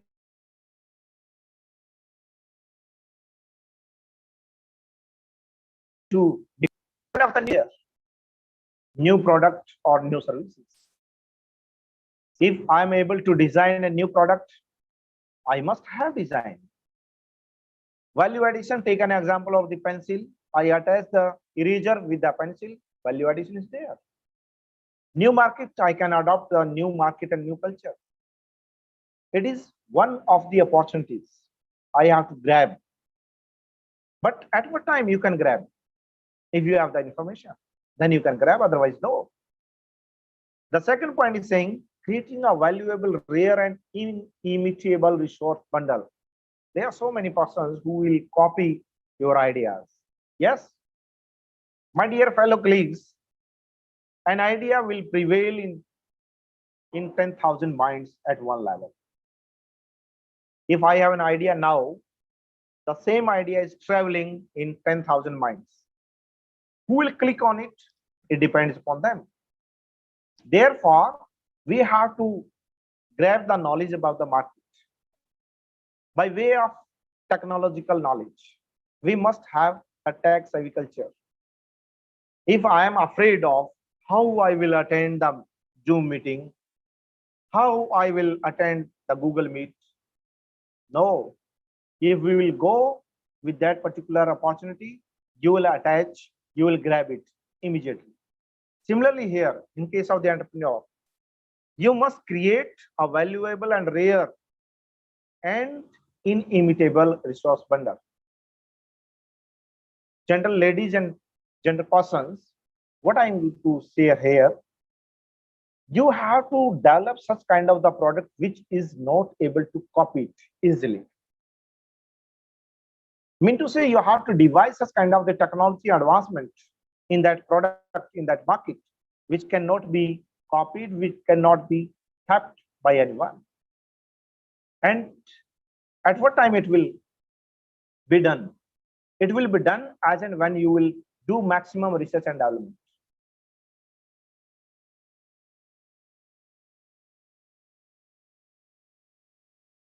You must focus upon the time.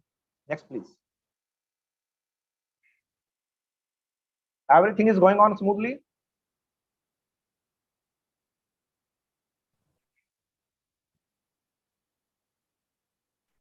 Yes, sir. Okay, Surbiji, thank you. Third step is there. Assessing the attractiveness of a new entry opportunity. As I told you earlier, yes, information search must be there. If an opportunity is before you, you must have the knowledge. My dear fellow colleagues, you all know very well the World Health Organization saying third wave of the COVID-19 is coming. Then we must prepare ourselves by way of health, by way of education, by way of infrastructure. And it is the window of the opportunity for medical healthcare, administration, and other fellow colleagues also, and other fellow partners, other fellow entrepreneurs. They can grab the opportunity. Because of every time the environment will give the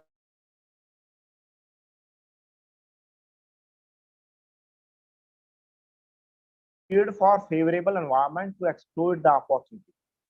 What kind of the opportunity is there? As you all know, every time the environment is not favorable for us.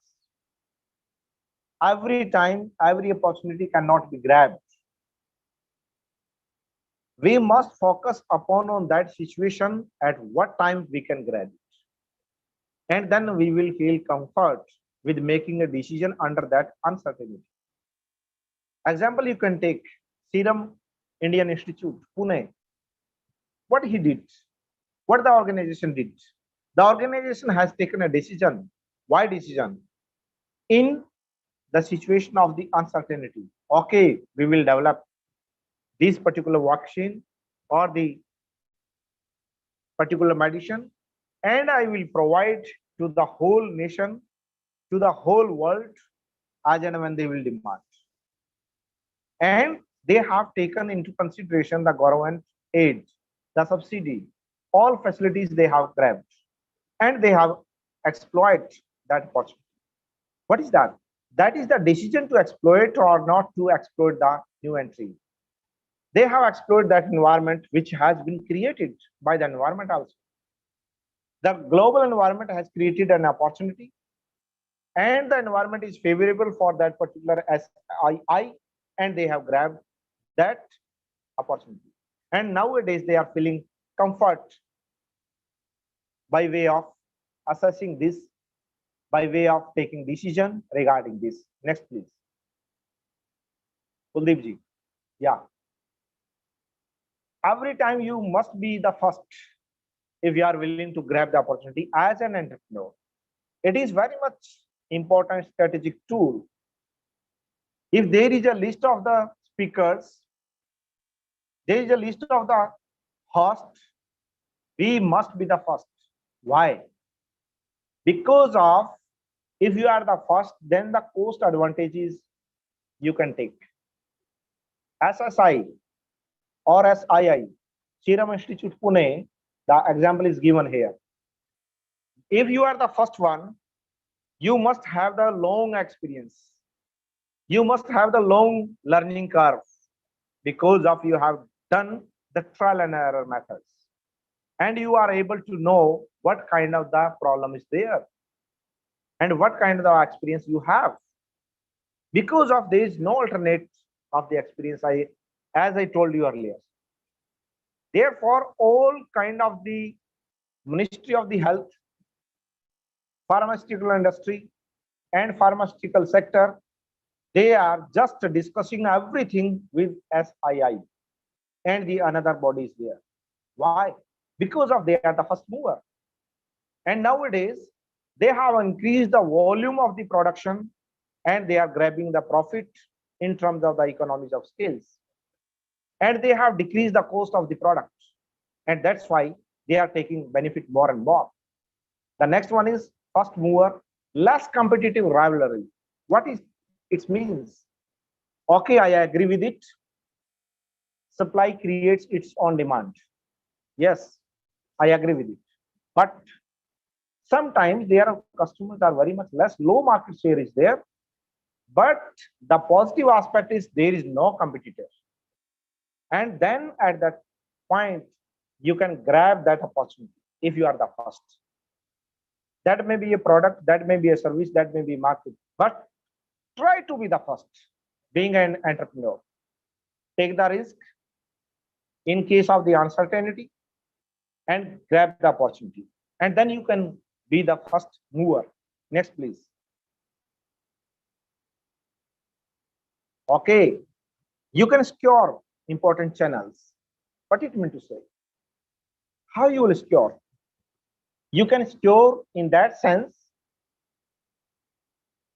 that there is no competitor and no one is supplier, and you will focus on those distribution channels who are very much favorable for the customers, and you pick up north, east, west, south, because wide market is there and you are free to select the distribution channels, and you are also free to develop strong relationship building with them. The suppliers, distributors, you can capture them. You can discuss, okay, I am SII, Serum Institute Pune. I am willing to develop this medicine or vaccine, and you have to deliver it to the customers, to the government, to the private hospitals, etc., etc. And I am in the need of the funds. Please give the funds to me. I will produce, you will distribute, and share the profit. If the sharing option is there, then who will deny? No one will deny. And they will build up the good relations with you. Because you are free to make a barrier for the new competitors through these channels. The second mover, third mover, fourth mover will be the competitors of you. But you have maintained the relations with your channel already. They will convey, okay, at the time of the uncertainty or the disturbing environment, the one person is there who have escorted us, who have given the strength to us, who have given the enthusiasm to us. And we will not leave that fellow. We will be with him. My dear colleagues, you can remember those persons. Before the permanent appointment, the colleagues who have shared the food with you, and you can remember them easily. And you can name them easily. Why? Because of that kind of the period is what? That kind of the period was window of opportunity. Yes. We have to apply, we have to give the interview, along with you have taken the examination, entrance examination, or the competitive examination with all. What is that? It means to say, be the first mover. Every time try to be the first. If you are a real entrepreneur, then you can grab each and everything in a such way, because you are free to select everything at that moment. Next, please. Okay, it is very much important for us. We must satisfy our customers' needs. If we are free to select everything, then you are also free to satisfy the needs of the customers. Because of today, if you are not able to satisfy the needs of the customer, the competitor will enter market. What will happen? New product, new design, new technology, less cost. The people will ignore your product. They will try to chase the another product. Therefore, it is the prime responsibility of the entrepreneur, being the first mover, he or she has to satisfy the customers. Because of the most significant state of the customer is with him or her. And you have to take the position. You maintain the position in your organization, in your industry, in your sector, in your industry or the market or the environment, that no one is in the competition of you. Because of you have developed, you have increased the ability to recognize and adapt to the change in the market. First time you enter the market, you have delivered the Covishield vaccine to the society, or Covishield or the co-vaccination you have given, the people have the faith. And you are the, being the first mover, you have to try to satisfy the customers. And you have established that product as per the industry expectations. As per the requirement of the health ministry, you have developed that product, being entrepreneur. And you have to establish these things for a long run, not for today, but for tomorrow and more than that. Next, please. First mover. We have grabbed everything. We have grabbed what? We have grabbed the opportunity, which was given by the environment to us. And you have gained the expertise through the participation. You have learned so many points. Being the first Zoom applicant, Zoom Meet, being the first applicant of the Windows 11, you feel happy. Similarly here, being the entrepreneur, you are free to learn every time, because of the another one is not to give any kind of the blame or blame to you. No one is there who is saying this medicine is not okay, because you are the first one, first mover. Therefore, try to learn every time, being the entrepreneur. It is the first generation because you are the first mover. After the second competitor, third, fourth, fifth, these are the next generations. We, the teachers, when we are being appointed by the universities or the colleges or the institutions, we have the period of the 20 generations or more than 20 generations. If you will read or study every time, you will feel happy and you will be updated. And then you can give maximum to the students. Because of these are every time, every year, the new generation is with us.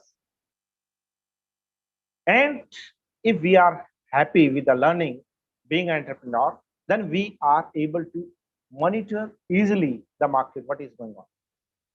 And we are the first to attract the opportunities. Suppose government of India, government of Haryana, or government of Punjab or any other state, they are willing to take the benefits, willing to take the vaccine from where they will take, from where they will purchase.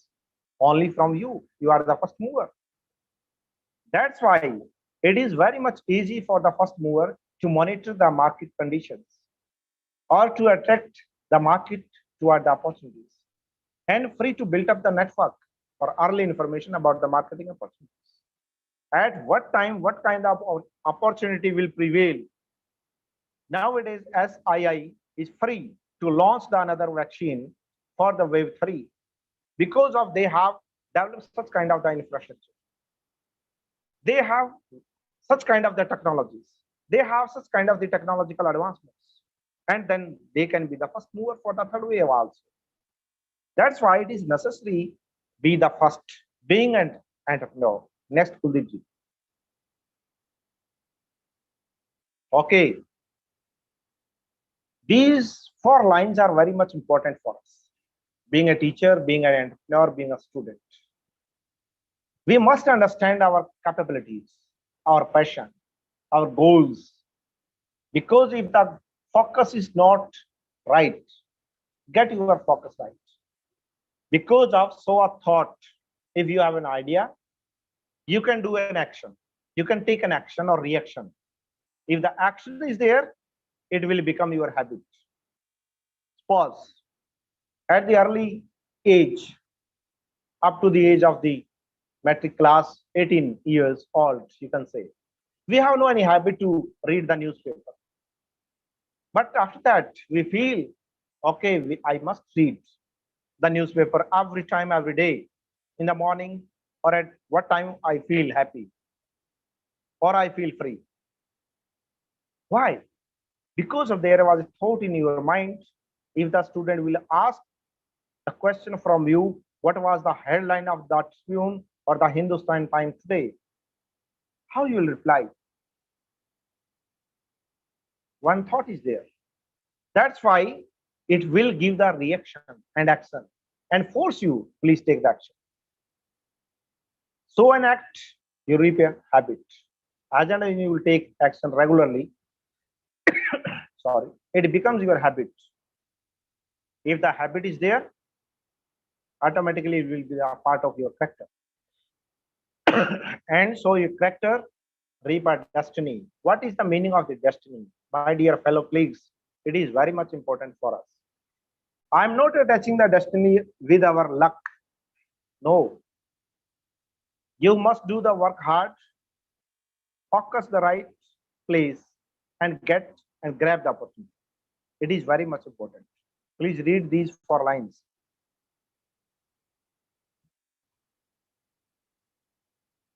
These lines are very much clear and saying how to develop your attitude, how to act and react in every situation. Therefore, you have to understand your capabilities. Then what is your passion? What you are willing to do? What you are willing to achieve? And what are your goals? And then you can focus. Okay, this thing is there, I will achieve it. Next. Okay, the point is what? You are who and who you are. Why this thing I wrote here? In the beginning of this lecture or the topic, what we have shared?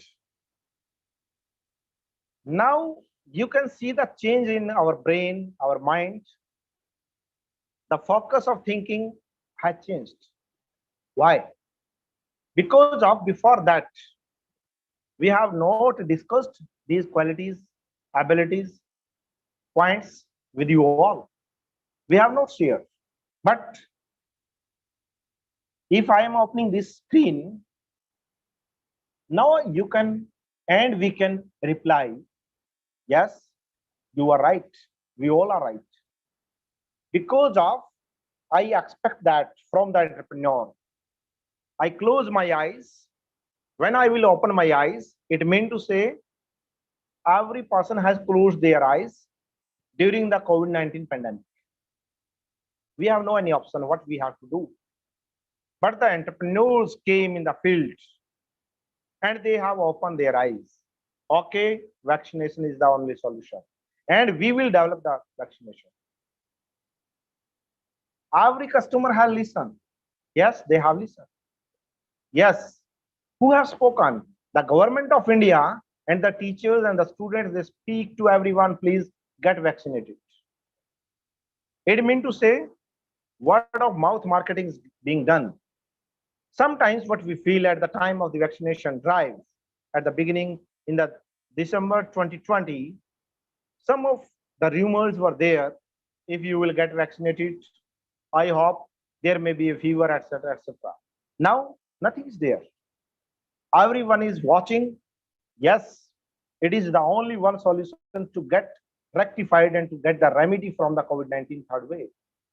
Go for vaccination. Another point is saying, the next person is saying, yes, I will listen positive thoughts. I will listen the market information about my opportunities, about my ideas, which are new to solve this problem. And to grab the opportunity, I will open different vistas for different people. And the third one is saying, okay, I will speak what? I will speak only positive thoughts. I will give only solutions, not the problems. I will give the solution to the problem. I will grab the opportunity. And I will tell how you will grab that opportunity. Yes. Now we all are the teachers. We are here. And we are who? Who are we? It means to say that is very much fundamentally clear that we must open our brain, mind, thoughts, ideology, speak, and share with all our students. Okay, the entrepreneur is who will have the right focus, then they can change the opportunities. Otherwise, it is not possible for them. Next, please. Kuldeep ji. Now, the house is open for any query. If anyone has the query, please ask.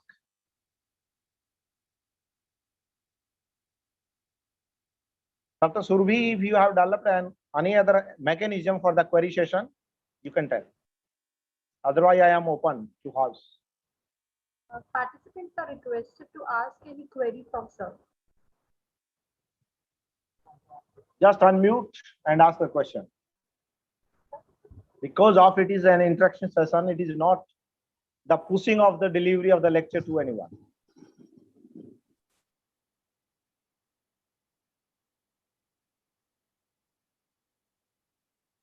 Or if you have the option to give your question in the chat box.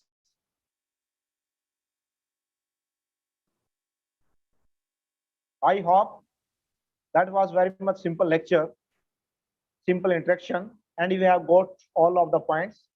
And I request the host again, please share this PPT with all the participants so that if they are willing to ask any other question after that, they can share with your email ID, and you can share the same with or forward to me so that we can give the maximum options to them. Exploitation, the term exploring the market is better. Yes. Jayanti Subhas, question is good. I will exploit the term in that sense, because of opportunities available, it has been explored before everyone. But who will click? The person will exploit that opportunity. Here is the meaning of exploitation, not to create such kind of the activities. Okay, I have the monopolistic condition of the monopoly, I will grab the maximum profit to me. No, that was not the point. Point is that who will click first, and he or she will be able to grab that opportunity, grab that profit, grab that market, grab that distribution channel, because of he or she is free for everyone, for everything, for the production, for the distribution, for the raw material, for the government aids, for the subsidy, for all facilities, for all stakeholders. That's why I use that word, exploitation. See, any more query, please?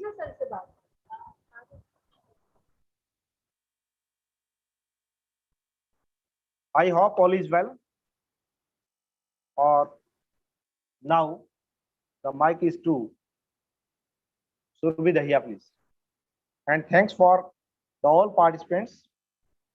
And especially thanks to Mr. Kuldeep, who has given this text quote to me. Thank you, sir. Thank you, sir, for your wonderful session. To feel enlightened with your knowledge and guidance. Now, I would like to invite Dr. Jitendra for giving a formal vote of thanks to our guest speaker, Professor S.S. Kundu, sir, for this session. Jitendra, sir.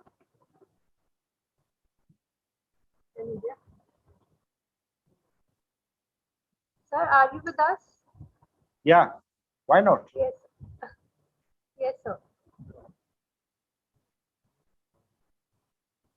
Dr. Jitendra, be admitted. He is waiting.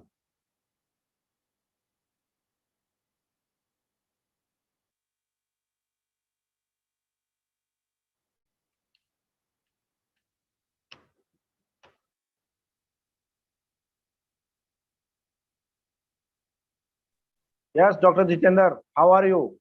Fine, sir. Thank you very much. Namaskar aap sabhi ko. Namaskar, sir. Sir, sorry, I have joined late, little late. No problem, no problem. There are so many responsibilities, different roles are there. Yes, sir. Yes, sir. Yeah. I think you have finished your discussion, sir. Yeah. Session is over from my side, and I have taken the queries. One Yes, of the sir. queries was there, exploitation and exploring the market. I have clarified. Now it is to you.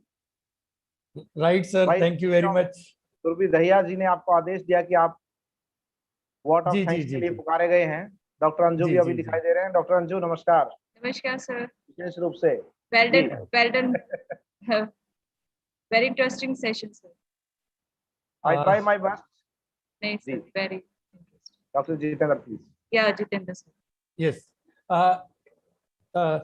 Respected sir, it's an opportunity for me to offer a vote of thanks during your session.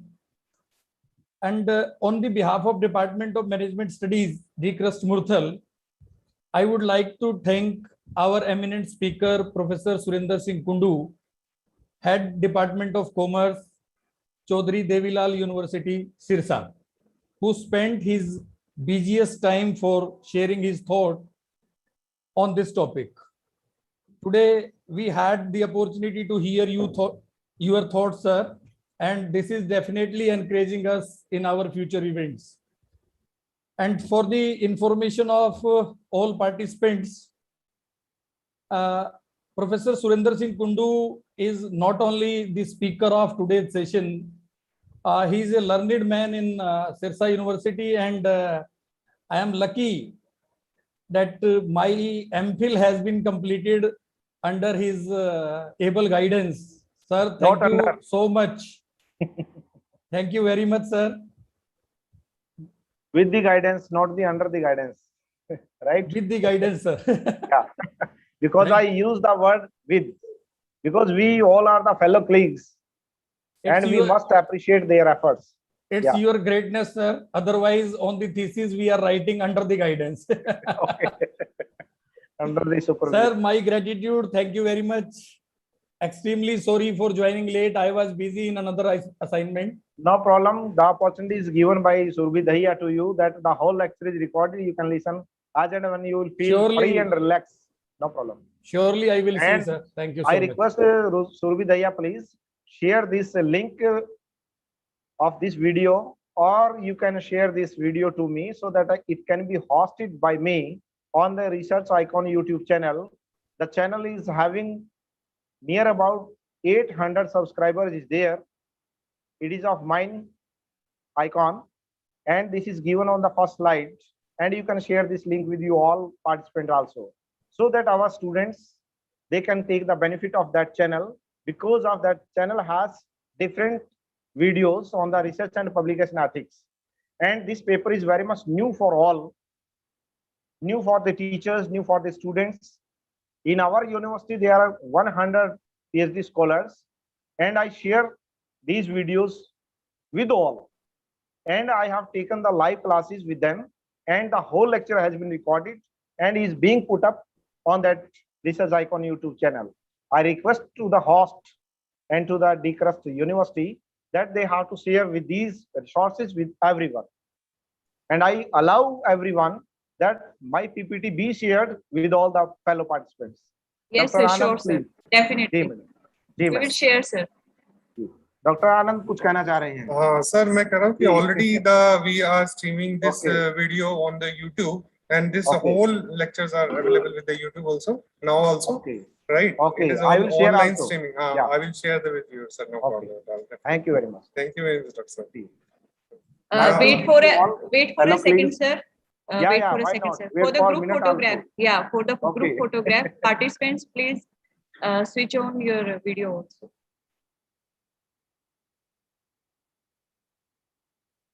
With smiling faces. Yeah, because now Jitendra जी मुस्कुराने के लिए बोला गया आपको, मुस्कुराइए.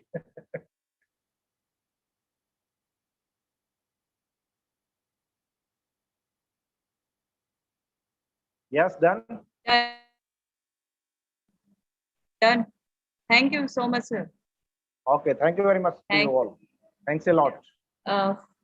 Feedback and your attendance come feedback form is in the chat box. Kindly fill it, all the participants. ये madam मुझे भी भरना है या सिर्फ No, participant sir. के लिए? No. No need to fill it by you. Okay, no problem. It's for participants. Thank you. Okay, Thank you sir. very much. Thank you so much. May I leave this meet now? Yeah, you can leave, sir. Okay, thank you. Okay. Thank you, Dr. Jitendra, please.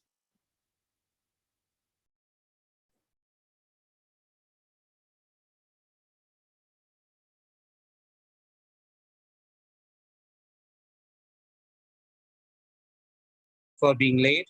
Actually, I was out. I was just talking to Dr. Chauhan. I am somewhere located now in Dharamshala, and I was actually there. I had my planning to come back early, but due to some floods and all those things, I'm there.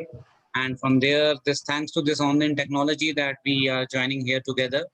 And my heartiest thanks to the organizers of this FDP, Dr. Anand ji, who is a great friend, and I can see on the screen Dr. Anju Sigroha, Dr. M. Kalwani, Kuldeep Singh ji, and Sulbhi ji, आपको सबको मेरी तरफ से बहुत-बहुत धन्यवाद.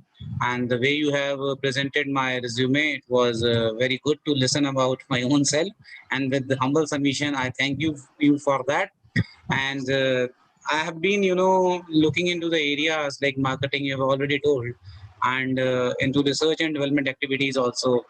And I have been associated with the administration of the university. So, most of my students, they have done their PhD into the area of IT, and marketing. So I have been linking a lot of things with IT-enabled marketing, social media marketing, viral marketing, and even some people, they are doing their research upon neural marketing and all. So, all these things, when we talk in marketing, it was once told by Drucker that all the functions in management, in business management especially, we have functional areas like, production is there, and then HRM is there, we have financial management, and we have marketing, and we have research and development. But he says that only two functions, like one is marketing and other is research and development. They are bringing revenues. They are actually bringing revenues to the management, business management, or to the marketing organization, or to any organization for that matter. Only marketing and R&D. Other functions are the cost function. That means two revenue functions, and other functions are cost functions. So this explains us the importance of marketing vis-a-vis research and development. And research and development is catering to the needs of the people by innovating the ideas, by coming out with an ideas, and by coming out with the innovations that will sustain forever and that are going to help people. When we started with this world of business, we have witnessed many things, like there was a time when we used to have fountain pens, and from fountain pens we had ball pens, and from ball pens now we have gel pens. We started with the cameras which had reels in them, and from those reels now we have cameras in phones. We never had an idea that a phone will come which will be replacing cameras, which will be replacing internet. That is what we call smartphone, and that is why it is not only smart. I feel it is one of the smartest thing this human civilization have witnessed. That within one screen, you are getting everything. You are getting a sort of a computer. You are getting pixels in that. And even I remember, like 10 years back, I brought in camera which just had 32 pixels, and now we get a phone which is having 64 pixels and all. So that is the type of the innovation we are dealing with. And when we talk about frugal innovation, it is a process, as far as the Wikipedia definition is concerned, it's a process which is trying to give people an affordable solution for the local problems. So we are dealing with the local problems of the people. We are trying to innovate for their utility, and the local recognition of the problem is very important, because especially there is like a difference between the developed nations and the developing nations and the underdeveloped nations. And with this economic shift of economic diversity, there is a lot of scope for people to produce. And even Mr. Prahlad, like in his book Bottom of Pyramid, he was referring that the bottom is the chunk of the market. Most of the high-end consumers, they lie at the top, but they're very less in numbers. So if you really want to capture the market, you have to be catering to the needs of the people who are lying at the bottom, who were ignored previously. So we have seen innovations in packaging also. We have seen innovation like earlier when we all were, youngs and very small. We used to have big bottles of shampoos and all. But now we have a sachet. And that sachet, I feel, is an innovation in packaging, because that sachet is 2 rupees, 3 rupees, and it is affordable to everyone. And now it is not a dream to shampoo your hair. There was a time when it was even dream to shampoo your hairs. Why? Because the bottle was very costly and not affordable to everyone. So this is what this palletization or sachet has done. So this is again one kind of innovation in, packaging, and it's a sort of a marketing innovation. Why I'm telling you this? Because generally when we refer to innovation, only research and development that comes into our mind. Only it is, we think of the big innovations like in research and development part or scientific, part. But innovation can be done at any time.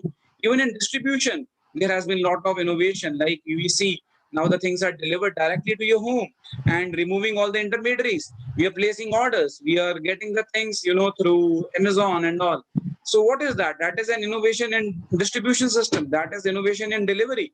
So there was a time when we cannot even think of, without going to the market, without approaching the market.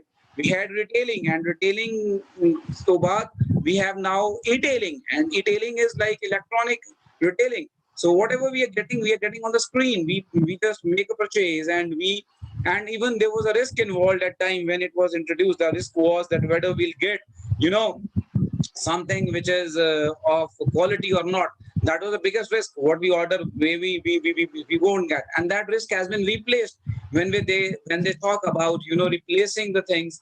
And even PODs, like you can pay on delivery. So when you can pay on delivery, the risk is reduced. So this is one of the greatest revolution again we have encountered, especially in this COVID time. This is one of the things which has taken the stream. And even in education, you see, like initially we used to have seminars, and we used to have a lot of conferences, and we have to and nobody could have thought that we will have webinars now.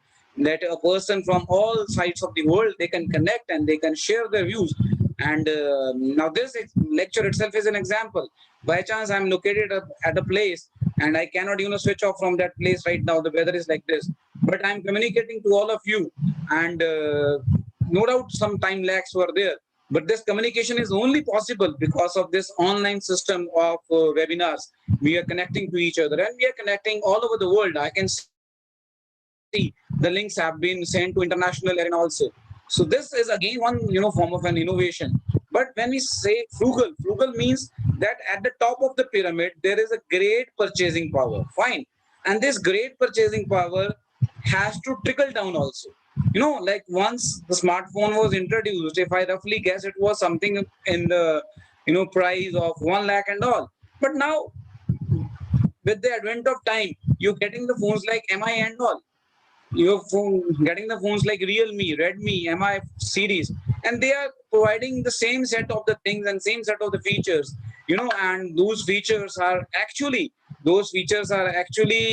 giving you an idea that affordability is there, and you have the similar sets what are that available in those phones at high end market. So that means trickling down the economic effects, because I couldn't purchase being at the top end. I am not at the top end as a consumer, and I am in the middle or I'm at the bottom of the pyramid. When I say bottom of the pyramid, that means not very affordable, not very affluent consumer. But now the things are coming down to me also.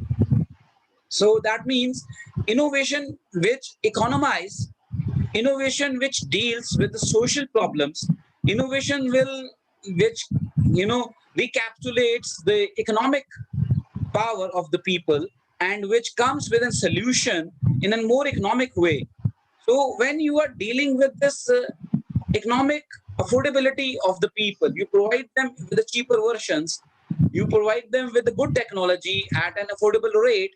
That is what Frugal is dealing. So when you are looking towards the consumers in all set of the perceptions, you're looking towards the consumer, not just high-end consumers, but even the consumers who are at the lower end of the market. So you are not only focusing towards the developed people or the developed nations, but you are focusing towards the underdeveloped and the developing part also. So that is the beauty of it, because everyone wants to have a good lifestyle. And I feel the way the researchers and development is happening in the marketing arena, especially in the business organizations, they are trying to provide solutions to every. And in this lecture, I will be talking of entrepreneurship, especially social entrepreneurship.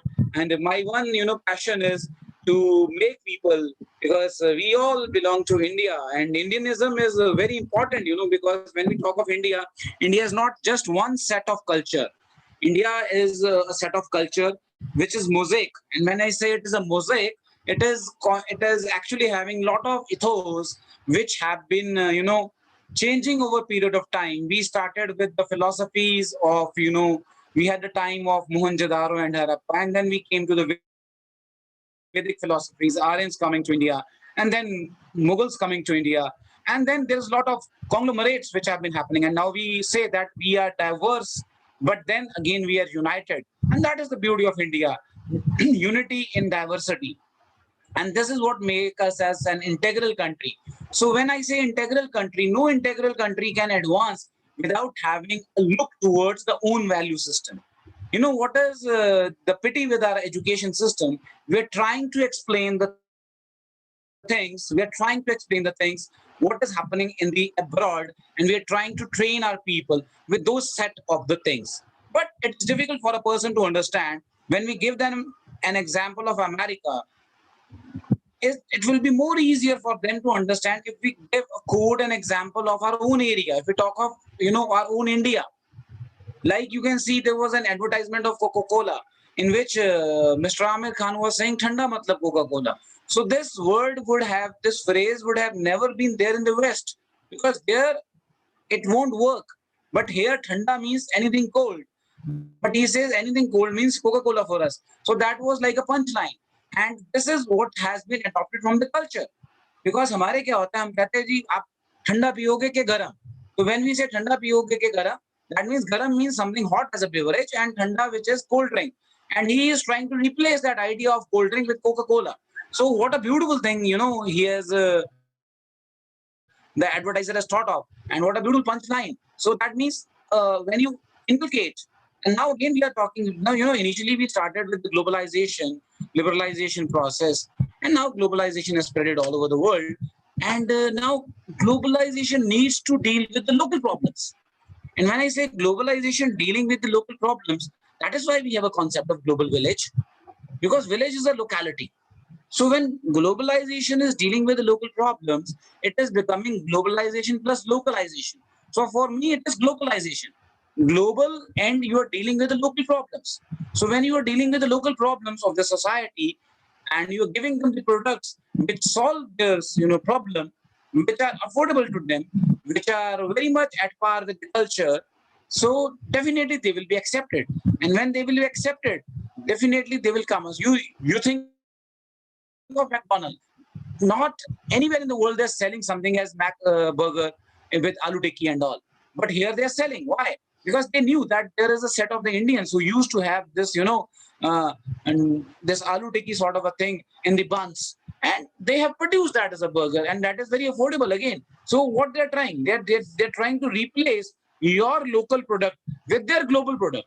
So that is what is an idea of globalization is there. So this is again, so you don't have to just think the innovations in a scientific way. For me, innovation is any modification which improves either the scientific part of the thing or the application part of the thing. It can be in the process, it can be in the packaging, it can be in the distribution, and ultimately what is the aim? Why we improve? Why we modify? We modify to cater to the needs of the people. And when I say needs of the people, people is a larger set of the society. It is not just the one set of the society. When I say people is not just Ambanis or Adanis, people means whole of the India. When I say whole of the India, then definitely people is a bigger chunk of group. When people is a bigger chunk of group, then we have to deal with the problems. So finally, when we are coming out with a solution of giving people the things what they need, that is what frugal innovation is. That is when we are catering to the needs and we are economizing at the cost, and we are providing the solutions to the people at the affordable and the cheaper rates by converting the high-end products into affordable products and dealing with affluent consumer and the non-affluent consumer also, or rather we can say we're turning the affluent consumer, the non-affluent consumer to the affluent consumer. That is what frugality is. And in this session, I'll be sharing my screens with you, which I will be talking about how we can talk of an entrepreneurship from our Vedic viewpoint. When I say Vedic viewpoint, please don't just take it something as directly connected to Hinduism. No, because Vedas are very much the uncultured part of India. And Vedas are not the religious books. Vedas are the ways of life. And they teach us not only how to be dharmic, that means how to be civilized, but they teach us the ways of life. They teach us the scientific ways of life also.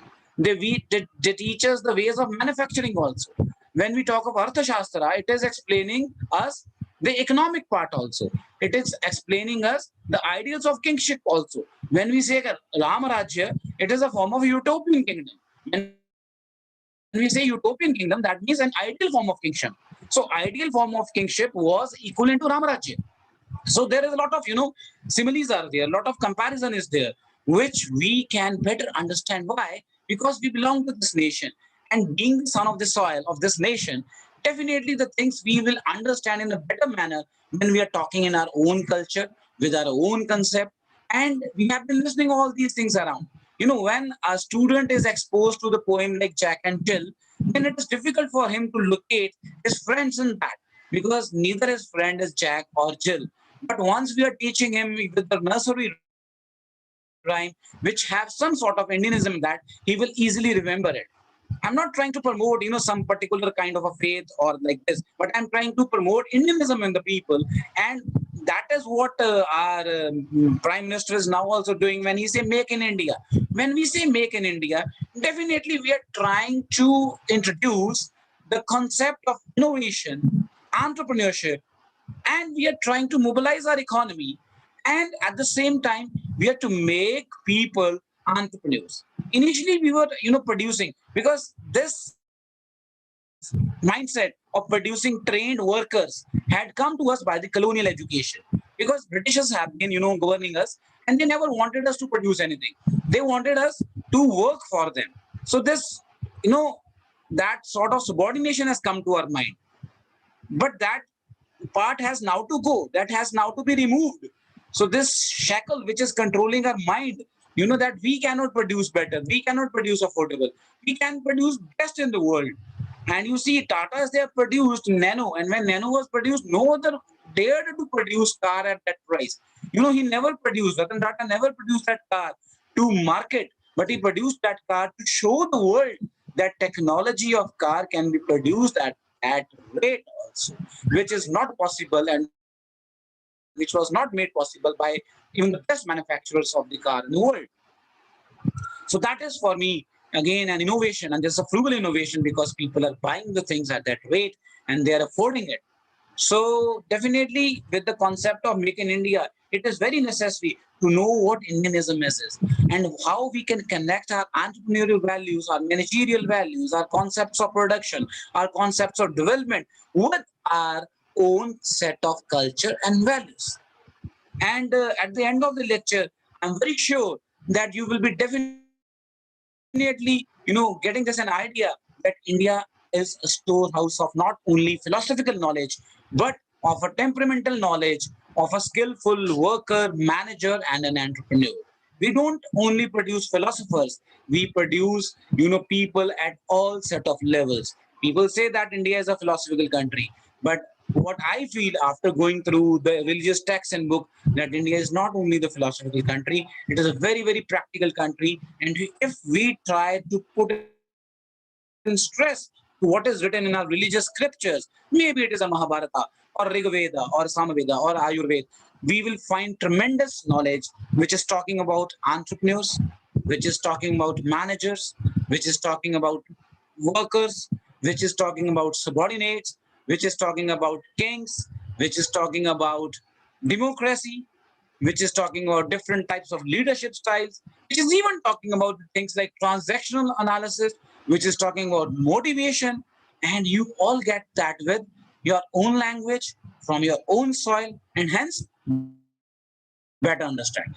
So that is my purpose, to share my ideas with you with this set, that we should talk of our own culture and we should develop in our own ways, because we know our problems better, we know our culture better.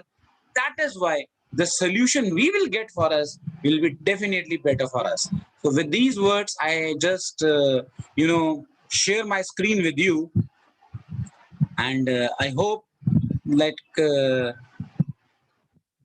my screen is visible to everyone. I hope my screen is visible. Visible. Okay. So if we just go, it is entrepreneurship and youth. So here you just see the title. The title is Entrepreneurship, Youth, and Vedic. So why this is a well thought of a thing, as a title I kept, because I have been given an assignment from this university to talk about entrepreneurship and frugal innovation. And why I'm connecting it with the youth, because youth is the future of the country, and youth has to be, inculcated with those values, that they should have that confidence that they can produce. They can be the job creators. They can be entrepreneurs rather than the seekers. And why Vedic? Because that is the Indian way. So this perspective I would like to tell about. And so with the humble submission, again, for being late, I'm sorry, but I will try to deliver my best in this given amount of time, and I hope you enjoy this. So first of all, entrepreneurship, when we say entrepreneur, we are not talking of economic development or a strategy. You should think of this. It's not just economic development. Why? Because entrepreneur is a person who conducts his own business. It's a very simple thing. A person who is conducting his own business, who deals with the businesses to make profits, Fine. But then he is, now Chandrasekhar is saying that he is an organizer of an economic venture. He owns, he organizes, he manages and assumes the risk of the business. So it is an economic venture. When I say economic venture, it is two-way traffic. Venturing means investing, getting the returns, and providing the values. If my business idea do not provide any value to the customer, it is definitely going to fail down. Fine. So economic venture, which gives value, and that is why it takes profits. So that is what Chandrasekhar has referred. Then why we need entrepreneurship? We need entrepreneurship because we need to provide something of value. Then we assume that by accompanying and accomplishing all the financial, psychological, and the social risks, we are going to receive the results in form of monetary and personal satisfaction. It's not only monetary. When I do something, I am not just doing something for the sake of monetary rewards. I'm doing it for many other things. Man is not living by bread alone. This is what we used to say. Monetary part is one very important part. Now we are talking of sustainability. So monetary part is very important. But I am doing something to be recognized, to feel gratified, to feel satisfied that with my solution, people are also satisfied. And that gives me a sort of gratification. That gives me a sort of satisfaction, a contentment. And that is very important.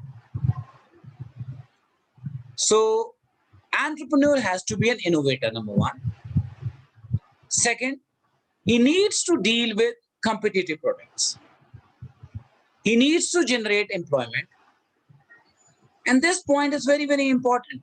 He has to look upon local and regional economic development. Charity begins at home.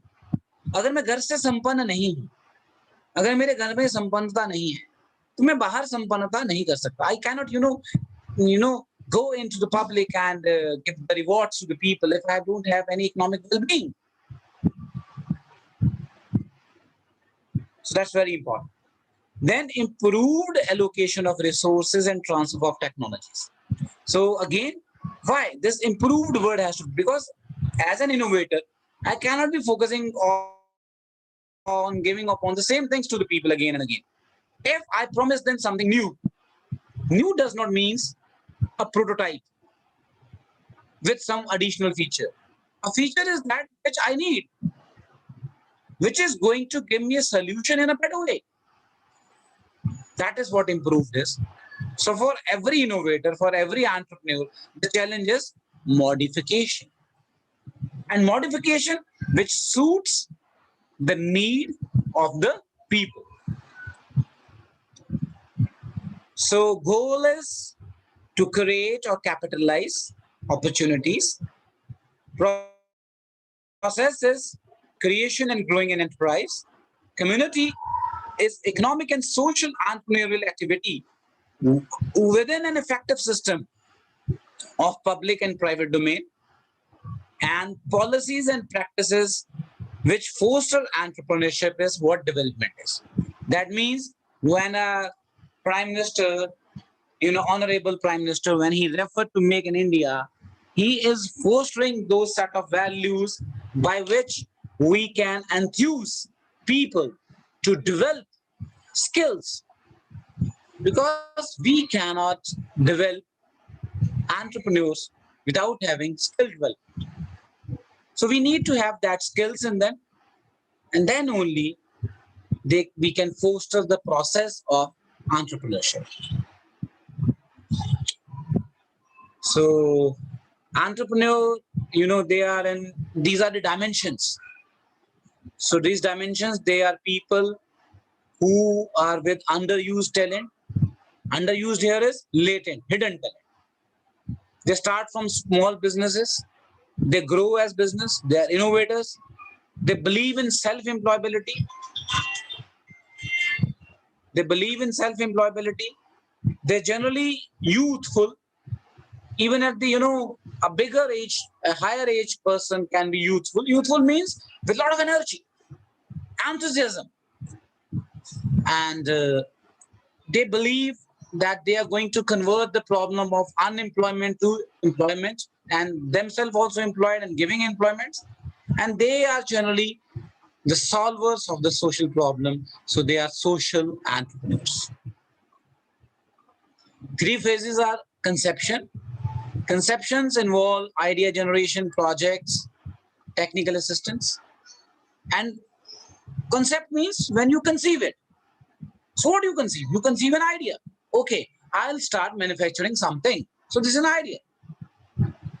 Then you need to implement that.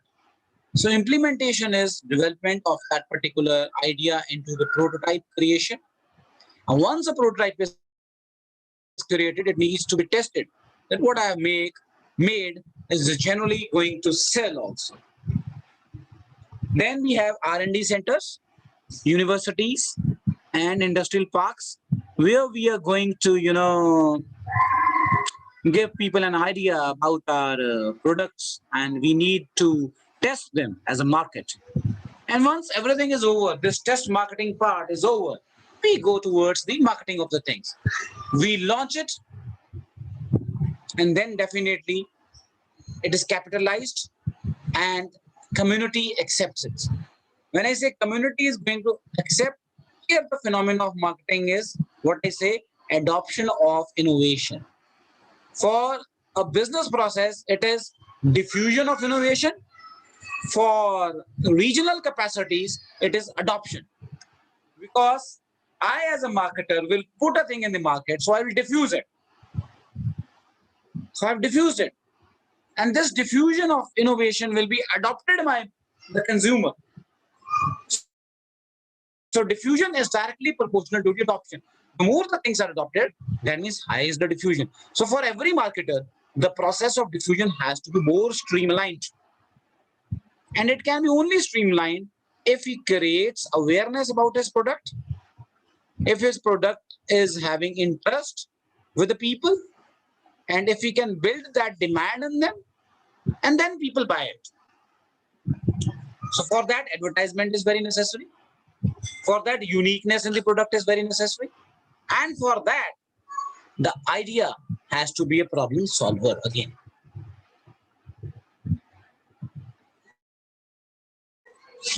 So entrepreneurial decision, expected performance, and performance threshold. So, there's always gap between what we expect and what we do. Expectation means, okay, I am like thinking of accessing the resources, ability to organize the resources, and knowledge is there. That is going to make me expect something. And then I think of what is my threshold. Threshold means the level which is minimum at which I should perform. Otherwise, I'll be down the drain. So this threshold level is like, you can say, when a high jumper is going to cross that bar. So where that bar is, that is the minimum threshold. Uske upar kya hai? Record. Once you cross that bar, you make a record. So that is the threshold. So threshold is you identify your orientation, you specialize with your skills, and you provide job opportunities.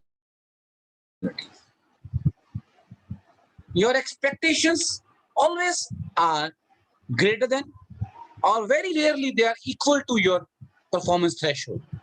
But never it is like this that you will cross your expectations. ऐसा हो ही नहीं सकता ना. जो सोचेंगे वहां तक पहुंच सकते हैं या उससे थोड़ा कम. सोच से भी ऊपर चले जाएं तो उसके लिए ऊपर की सोच चाहिए और ऊपर की. That's very, very important. So this is how I link community, creation, retention, recruitment. These all are the stand finding limbs for environment to produce entrepreneurship or community. Again, I repeat, if these limbs are linked with each other, जैसे हमारी दो बाजुएं हैं, दो टांगे हैं, तो ये जब लिंकेज होती है तो ही हम मूव करते हैं. So to move this process of entrepreneurship to the market here means community. I need to link what? Creation first, linked with retention and expansion through the process of recruitment and catering to the environmental problems through the community linkages. And the process is over. The process of linkage is over. So very, very simple process, but looks simple. Otherwise, very, very difficult. Just see, we have to recognize opportunity. तो opportunity recognize करने के लिए आंखों में चश्मा नहीं होना चाहिए, दिमाग के ऊपर एक और चश्मा लगा होना चाहिए. The specs, the lens which can increase your sight, which makes you foresighted. I'm not saying far-sighted. Far-sighted तो ये ठीक है, मैंने देख लिया आगे का. Foresighted means years to come. I'm thinking of that. Think of Sony. Sony says we don't produce, we innovate. We invent future. So when they say we invent future, definitely they're foresighted. So recognizing opportunity ये नहीं कि आज की opportunity recognize करें. आपने कर ली तो सब कर लेंगे. Recognizing the opportunity means when you recognize what will be the opportunity in the coming time.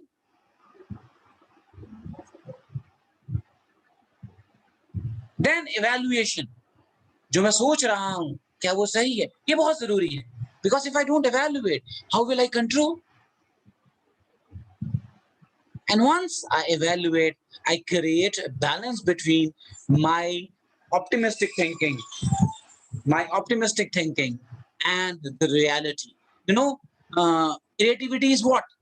Creativity is imagining the things, but it does not end with your imagination.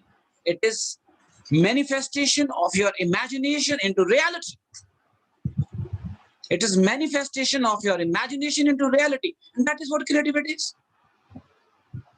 Imagine तो मैं कुछ भी कर सकता हूँ. If I imagine to have a flat upon a moon, first I should know whether the conditions are favorable for a human being to survive on the moon. So manifesting my creativity into reality is only what creativity is, and that is what innovation is. We need creators. We just don't need imaginators, because imagination कई बार क्या होता है, एक नजरों का धोखा भी होता है, एक छल भी होता है, एक छलावा भी होता है, एक मायाजाल भी होता है. लेकिन अगर हम उसको, उस प्रतिक्रिया को, उस प्रोसेस को एक रियलिटी में बदल सके, तो वो क्या बन जाता है, एक क्रिएटेड प्रोडक्ट. और ये मान के चलिए हर क्रिएशन के पीछे फिक्शन का रोल है, क्योंकि जो चीज एक दिन फिक्शन थी वो आने वाले कल में एक सच्चाई बन जाती. When Wright brothers were talking to the people how to fly in the airs, they were thinking of the aeroplane. People were laughing at them. People were laughing at them. ऐसे कैसे हो सकता है, इंसान हवा में उड़ेगा? तो उन्होंने उड़ा दिया. Now that is what I call creativity. And they were not the entrepreneurs, they were actually the social entrepreneurs, because they solved one of the biggest problem of traveling with the speed of, less than something speed of light, but we were traveling.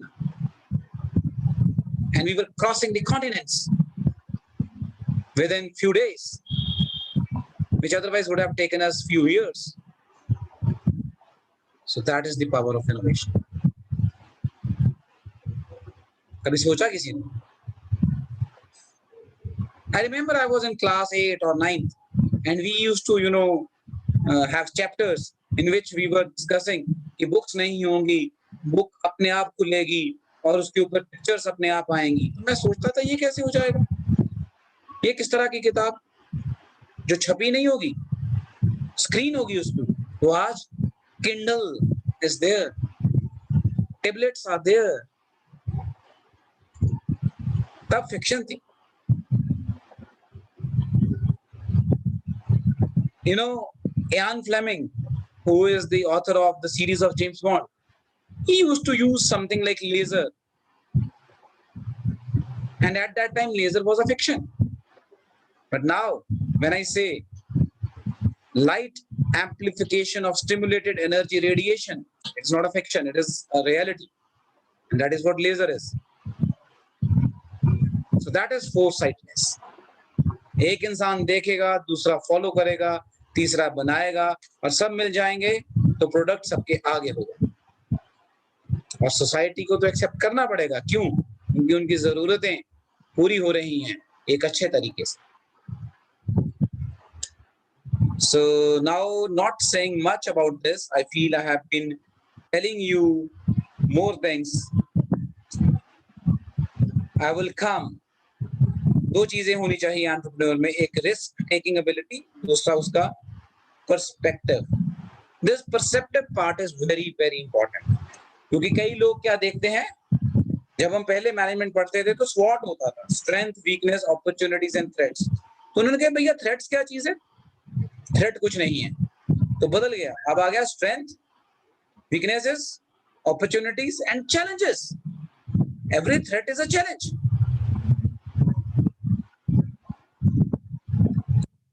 Covid आया तो साथ में कितने challenges लाए, और आज देखिए हम 1-to-1 बात कर रहे हैं। I am talking to my screen and I don't know how many participants are listening to me. Wonderful.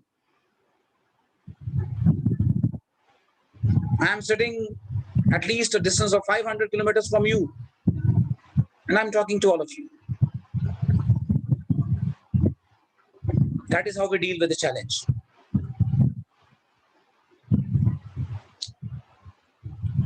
That means how we view a problem, how we view a crisis. तो entrepreneur कौन बनेगा? Entrepreneur, आज China सबसे आगे है, entrepreneurship में। क्यों?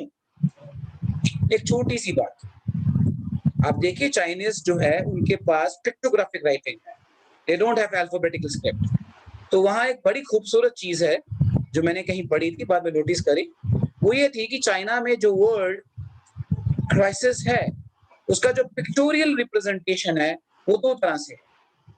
एक रिप्रेजेंटेशन क्राइसिस को अपॉर्चुनिटी बताता है और एक रिप्रेजेंटेशन क्राइसिस को प्रॉब्लम बताता है। जब कल्चर में ही क्राइसिस को अपॉर्चुनिटी बताया जा रहा है तो प्रॉब्लम खत्म हो जाएगी, अपॉर्चुनिटी दिख जाएगी। लेकिन हम इस पे ही देख रहे हैं, चाइना की बात करते हैं, हम भगवान श्री कृष्ण की बात नहीं करते। When he says कि जिसे तुम मृत्यु कहते हो वही तो जीवन है, इससे बड़ी एग्जांपल क्या है? Products fading out and new products coming. अगर पुराना प्रोडक्ट बाहर नहीं जाएगा तो नया कैसे आएगा? So what I said, decline is the generation of new product development. This is how I interpret what Krishna has said in the field of business organization.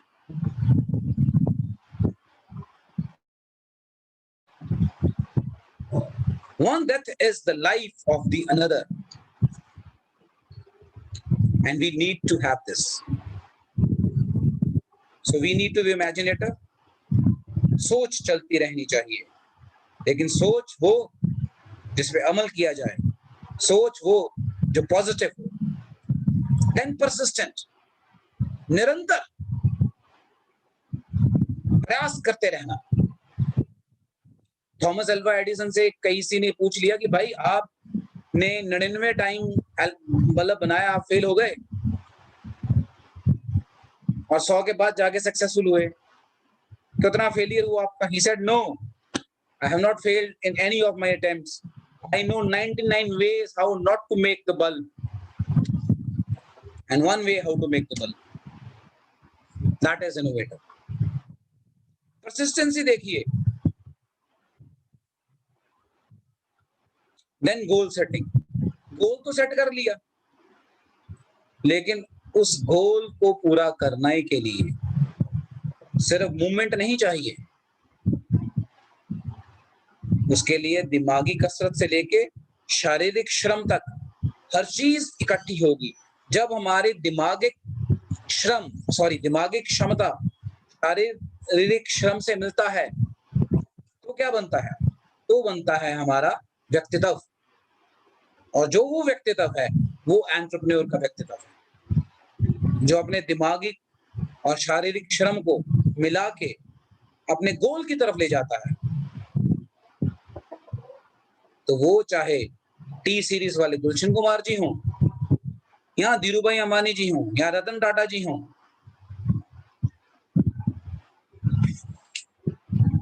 या सत्यजीत रे in film industry, for me all of them they are great innovators, they're great entrepreneurs। और सबसे बड़ी बात hard work. आजकल एक बड़ी अजीब सी टर्म चलती है, जो लोग जिसे स्मार्ट वर्क बोलते हैं, and it is my own view point, you agree और you disagree, that's your choice.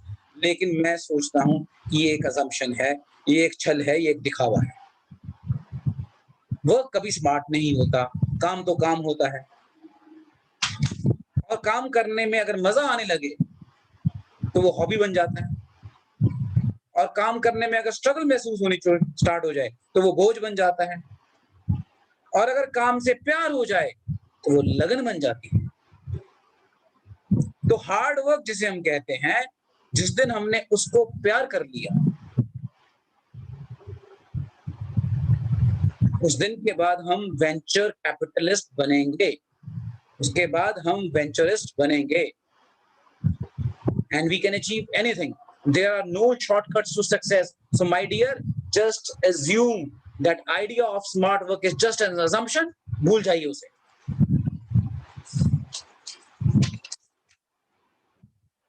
There is only one word to success and that is hard work. लेकिन hard work को हमने work with love बनाना है। महात्मा गांधी जी कहते थे work is worship, काम पूजा है।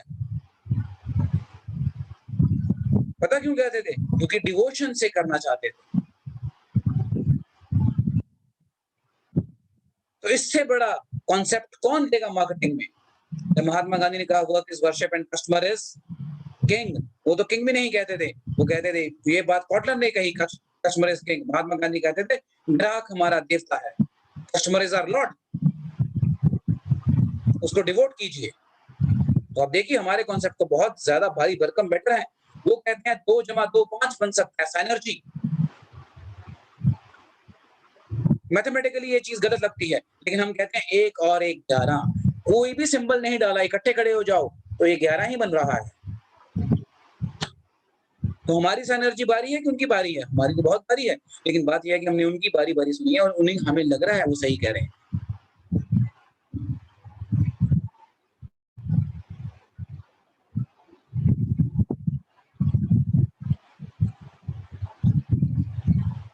Self confidence. तो सेल्फ कॉन्फिडेंस सीखने के लिए कहीं जाने की जरूरत नहीं, सिर्फ एक चीज करने की जरूरत है, उसे कहते हैं आत्मचिंतन। आत्मज्ञान जिसको हो गया, उसको ये पता चल गया कि मेरी आत्मा से बलवान कोई है ही नहीं, क्योंकि आत्मा ना पैदा होती है ना मरती है। उसमें सेल्फ कॉन्फिडेंस नाम की चीज बहुत ज्यादा आ जाए।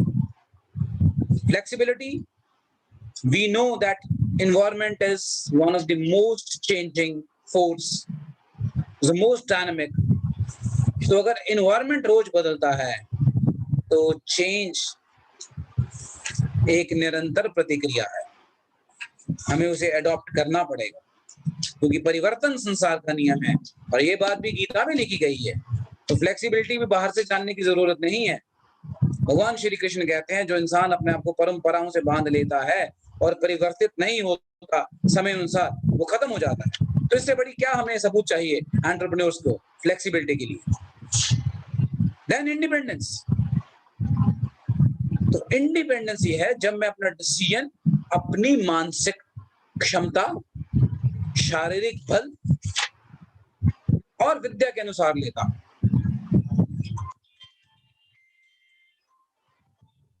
तो आप हनुमान चालीसा पढ़िए, बल बुद्धि विद्या देहु मोहि हरु क्लेश विकार। जब मेरे पास बल है, मेरे पास बुद्धि है, मेरे पास विद्या है, मैं तो हनुमान बन गया, इंडिपेंडेंट हूं मैं, लेकिन भक्ति से इंडिपेंडेंट हूं। I'll devote myself to the Lord and I will work forever। और इसी को भगवान श्री कृष्ण ने बाद में निष्काम कर्म भाव से कर्म करना कह दिया।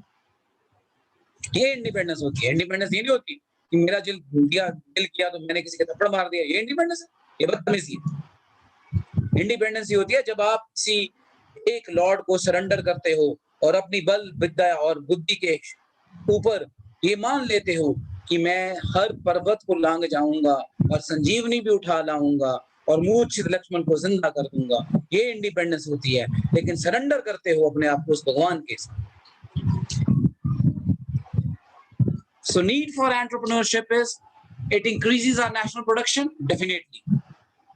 It is going to balance the area development, क्योंकि आज हम इतने बड़ी सब कॉन्टिनेंट पे बैठे हैं, एक तरफ पंजाब है तो एक तरफ बिहार है, एक तरफ मध्य प्रदेश है तो एक तरफ उत्तर प्रदेश है, हर एक की अपनी अपनी तरह की प्रॉब्लम्स हैं। लेकिन अगर बैलेंस्ड रीजनल ग्रोथ चाहते हैं तो हमें सब एरियाज की प्रॉब्लम को कलेक्टिवली देखना होगा और फिर बैलेंस्ड वे से उसको अप्रोच करना होगा। तो इसीलिए एंटरप्रेन्योर्स को लोकल प्रॉब्लम्स को देखना बहुत जरूरी है। Then dispersal of economic power, ये जो हैव और हैव नॉट्स का गैप है ना, इसे खत्म करना है। We need to reduce this gap between the people who have and who don't have. So how we can do? If we can reinvest our profit for the welfare. भाई अगर मैंने कुछ कमा लिया तो कहां से लिया? सोसाइटी से। अगर थोड़ा सा सोसाइटी को दे दिया तो एहसान नहीं किया। I have just returned a part of it as my gratitude to the earnings I have made from the society. तो जिसको हम वेलफेयर कहते हैं वो हमारी खुद की भी है। अब देखिए, जब भी आप किसी को दान दक्षिणा देते हैं तो आपके मन में एक खुशी सी आती है। खुशी क्यों आती है? क्योंकि आपको लगता है कि मैंने कुछ किया। तो प्रॉफिट रीजनरेशन करने के लिए हम सोसाइटल वेलफेयर करते रहेंगे और वो सोसाइटी हमें फिर से अपॉर्चुनिटी देती रहेगी और ये एक साइक्लिक क्रम चलता रहेगा। And I feel every development is a function of motivation and human resource. एक इंसान के मन में इतना पोटेंशियल है, उसकी आत्मा में इतना बल है, लेकिन उसको क्या करना पड़ता है? ट्रिगर करना पड़ता है। आग माचिस के मसाले में नहीं, आग माचिस के डिब्बे में भी नहीं, आग लगती है फ्रिक्शन से। वो फ्रिक्शन क्या है? स्ट्रगल है। वो फ्रिक्शन क्या है? मोटिवेशन है। वो फ्रिक्शन क्या है? इग्निशन है। वो फ्रिक्शन क्या है? जागरूकता है। तो जागरूक करना पड़ता है इंसान को स्ट्रगल करने के लिए, और ये जो जागरूकता है यही मोटिवेशन है। That is what the motivation is, to produce that sort of friction in the person, कि उसके अंदर एक खलबली मचाए, कि वो काम करे, वो स्ट्रगल करे, and he goes and become from human being he becomes a human resource. And that is, if you contain all this, you become entrepreneurially aware. तो कुछ लोग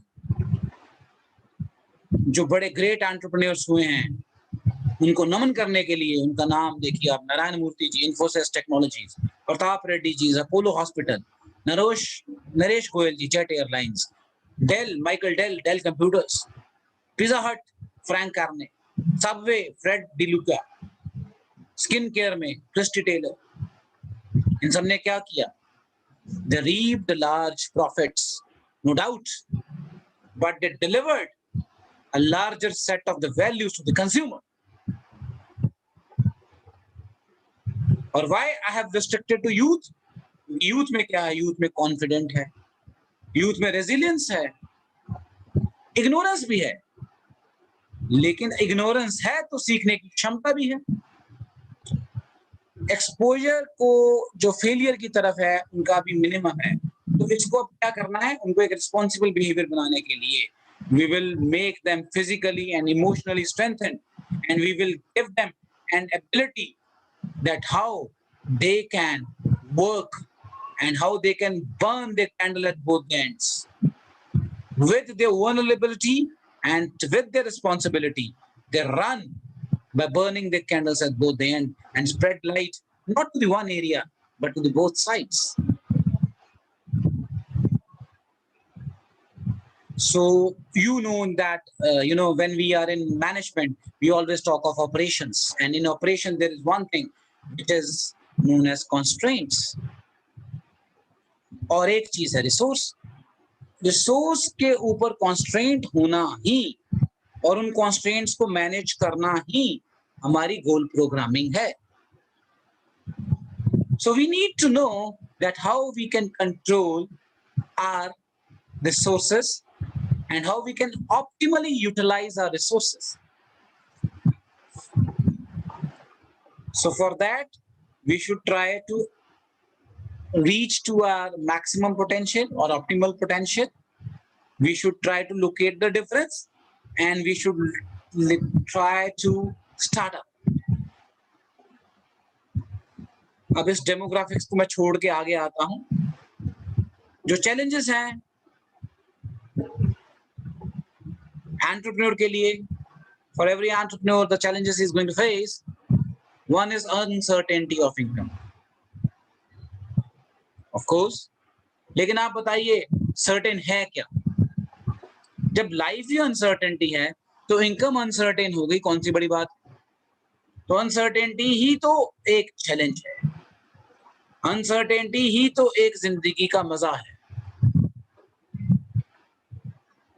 तो जिसने अनसर्टेनिटी को सर्टेन मान लिया, अपनी जिंदगी का एक अंग मान लिया, तो वो पीछे नहीं रहे. ये सोच परिवर्तन करना.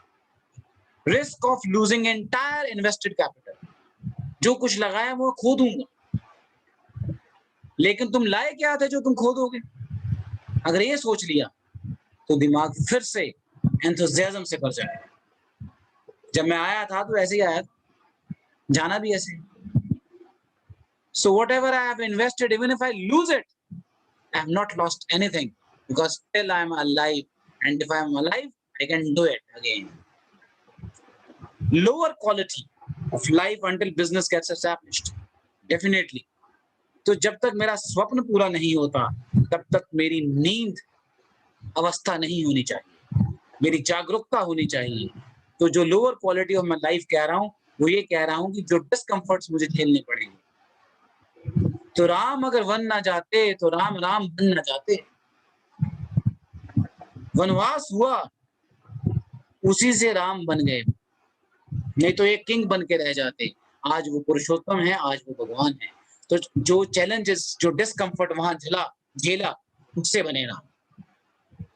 तो स्ट्रेस तो आएगा, लेकिन इस स्ट्रेस को रिस्पॉन्सिबिलिटी के साथ डील करेंगे तो उसके बाद एक सुंदर सा वृक्ष बन जाएगा जिसे हम एंटरप्रेन्योर कहेंगे, जिसकी छाया में लोग बैठेंगे और आराम करेंगे. इस सोसाइटी का निर्माण. So now I come to my main point, that is Vedic way. तो साथ के साथ I was trying to tell you all the things by which the interconnectedness has been achieved. To achieve the management education, I am trying to revitalize by taking the solution from Vedas for formation of entrepreneurs.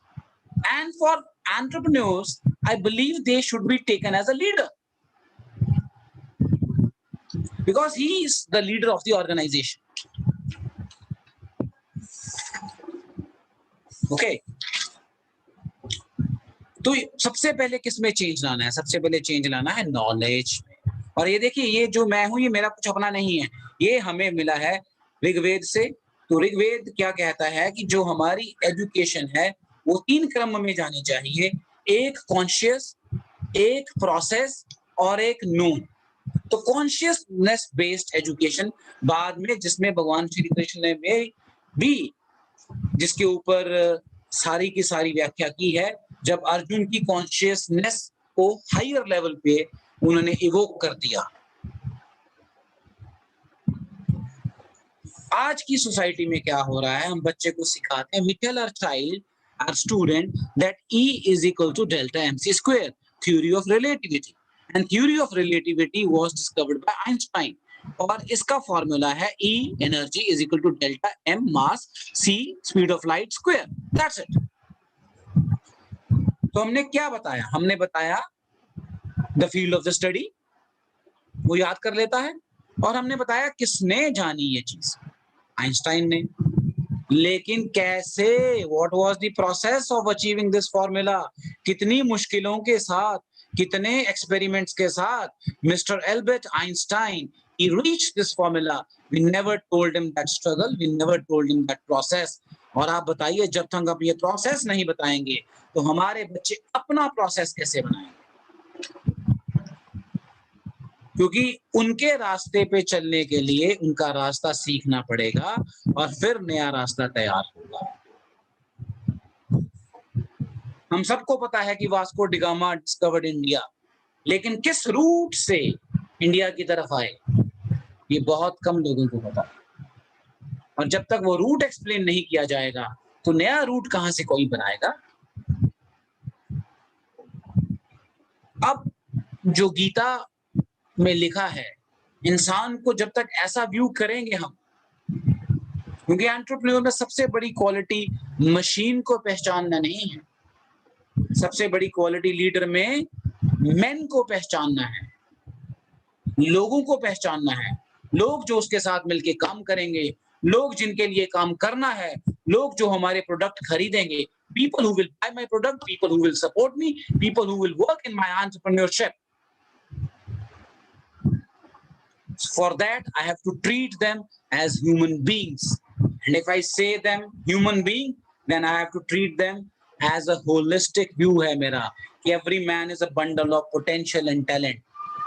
He is not only a worker, he is potential of bundle and talent. Then leader must have a third eye. Third eye मतलब ये नहीं तीसरी आंख भगवान शिव वाली, third eye का मतलब आपकी ज्ञान चक्षु, means your eye of wisdom should always be awakened. आप सिर्फ चीज जो लिखी है उसको नहीं पढ़िए, जिस तरीके से लिखी गई है, जिस सोच से लिखी गई है उसको भी समझिए। फिर जो मैंने पहले कहा था, work is done as worship, काम इसलिए नहीं करना बिकॉज काम करके फायदा होगा, मुनाफा होगा, काम इसलिए करना है क्योंकि जीने के लिए कर्म करना जरूरी है, कर्म करेंगे तो फल मिलेगा, लेकिन निष्काम भाव से करना है, फल जो भी मिले फिर भी कर्म करेंगे, तो ये हो गई worship.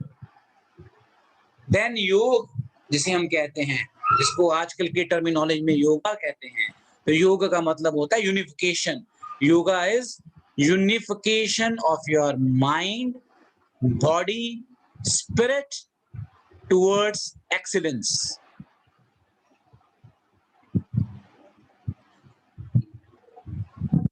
By cooperation, we will achieve the highest welfare. We are not going to produce a developed society. We want to produce welfare society. और जब आपको पता है जो इकोनॉमिस्ट अमर्त्य सेन जी ने वेलफेयर सोसाइटी का कॉन्सेप्ट दिया, उन्हें क्या मिला? उन्हें नोबेल प्राइज मिला। जब मोहम्मद यूनुस जी ने माइक्रो फाइनेंस का आइडिया दिया तो उससे क्राइम रिडक्शन हुई, उससे पॉवर्टी एलिवेशन हुई, और जो काम कॉमर्स में किया गया मोहम्मद यूनुस बांग्लादेश में, उनको नोबेल पीस प्राइज मिला। सोचने वाली बात है, माइक्रो फाइनेंस के लिए इकोनॉमिक का प्राइज मिलना चाहिए था, लेकिन उनको पीस प्राइज मिला। The reason was because the crime in that area decreased, the peace and the prosperity increased. Simple. Knowledge is not power. हम कहते हैं knowledge power, knowledge is not power. India says character is the real power, because knowledge अगर गलत हाथ में चली जाए तो इंसान हिटलर बन जाता है, नॉलेज अगर सही हाथ में चली जाए तो इंसान जीसस क्राइस्ट बन जाता है, महात्मा गांधी बन जाता है, एल्बर्ट आइंस्टाइन बन जाता है, श्री रामचंद्र हो जाते हैं, कुछ भी। तो अगर कैरेक्टर है, अगर रामचरित्र जैसा चरित्र है, तो नॉलेज डिवाइन हो जाएगी, तो ये वैल्यू बन जाए। One can do business, make money, earn profit, ये तीनों काम तो करने हैं, लेकिन with due recognition to human and ethical ways, and respecting all people in the organization and the society as human beings. मैंने किसी को exploit नहीं करना, मैंने हर एक के लिए काम करना है. I will work for them, they will work for me, and mutually we will exceed. Management की डेफिनेशन क्या कहती है? उसमें एक वर्ड आता है बहुत इंपॉर्टेंट. कुछ लोग कहते हैं management is getting things done for a mother. ये तो बड़ी, this is I feel is a very hollow idea. For me, management is managing your resources in the best optimal way to produce the organizational gains by contributing to the individual and the organization gains for the welfare of the society. तो तीनों चीजें आ गई, individual gain, organisational gain and societal gains. और कैसे? by mutually cooperating with each other, because essence of management is coordination. और coordination कैसे आएगी? with communication. और communication में विश्वास कब होगा? when there is transparency. और ट्रांसपेरेंट रहना ही एथिकल है. जब मैं आपको अपना सत्य बता रहा हूं तो आप मुझ पे विश्वास करें.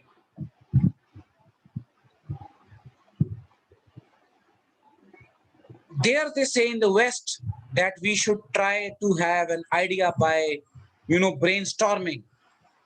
तो brainstorming से बहस हो जाती है, बहस से हो सकता है अच्छा आइडिया निकल आए, लेकिन brainstorming अगर करते हैं, meditate करते हैं, silence में बैठते हैं, तो obviously our brain becomes a rejuvenator of a great idea. आप देखिए मैरी क्यूरी, तो एक निद्रा अवस्था में उन्होंने डिस्कवरी कर दी. हक्सले बेंजीन का स्ट्रक्चर निद्रा अवस्था में दिया. तो ये निद्रा अवस्था नहीं थी. Their brain was still and their brain was thinking about that invention, and that came to their mind in the state when their body was at sleep, but the mind was working. And that is what meditation is. When your body is still and your mind is focused, thoughts stop and idea generates. तो ये सबके लिए क्या करना पड़ेगा?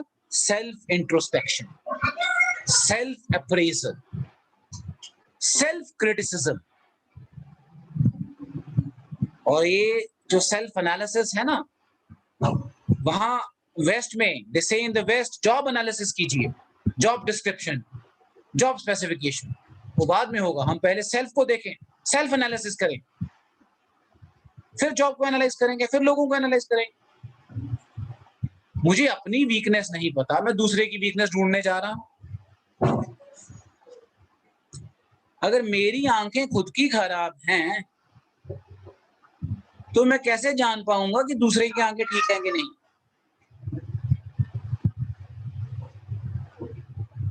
So first I should locate the areas of my friction, turning them into the areas of harmony. Then and only can I produce harmonious society. तो वेदांतिक concept of motivation है patient listening. सबसे पहले आप, ये साइकोलॉजिस्ट आज भी use करते हैं, इसको हम काउंसलिंग कहते हैं, लेकिन ये कहां से आया? ये गीता से आया. गीता में अर्जुन के साथ हुई ये चीज. सबसे पहले जो अर्जुन के डाउट्स थे वो श्री कृष्ण ने बड़े ध्यान से सुने कि इसके मन में डाउट क्या है. तो डाउट था emotional. Patient listening to the doubts of the demotivated person. सबसे पहले सुनिए उसके दिमाग में भ्रम क्या है. उसके बाद उन्होंने अर्जुन को कहा कि तुम पुरुषोत्तम हो, पुटिंग स्ट्रेस ऑन स्ट्रेंथ्स, और उसके डाउट्स धीरे धीरे बाहर निकालने. अब उसके जो डाउट्स निकालने थे, क्योंकि डाउट जो थे वो फिजिकल नहीं थे, डाउट थे इंटेलेक्चुअल लेवल पे, इमोशनल लेवल पे. तो उसको उसकी ड्यूटी का एहसास करवाना. So discussing at an intellectual level and showing the sense of his duty. Then showing the action plan also. He showed him the total action plan, the strategy by which he can, establish dharma. Goal, not his win. His win is not important. Win of dharma is important, the righteousness. And that was what the consequences of the proposed action plan was. The consequences of the proposed action plan was establishing a civilized society free from the greed, lust, hunger, and criminality. And he was motivated because now he was not fighting for him, he was fighting for peace and prosperity. Leo Tolstoy said, if you want peace, be prepared for war. But that war should have cause. दो तरह के rebel होते हैं, एक होता है revolutionary, वो भी रिबेल होता है, एक होता है टेररिस्ट, वो भी रिबेल होता है. Terrorist is rebel without a cause, वो डरा रहा है लोगों को, धमका रहा है. रेवोल्यूशनरी रिबेल होता है विद अ कॉज, वो भगत सिंह है.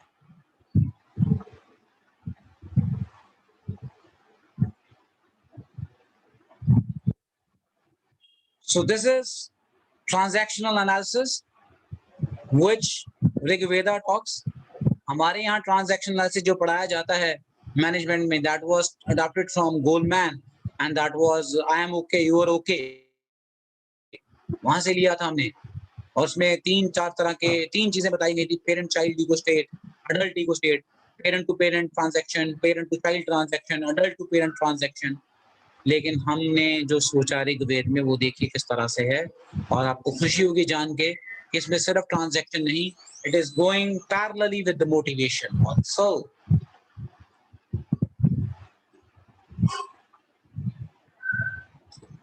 So in Rigveda they divide people into 3 characters. One is tamasic, tamasic, वो simpleton है, मूर्ख है, वो तमोगुण है, उसमें वायलेंट है, प्रवृत्ति से हिटलर है. राजसिक, ambitious, forceful,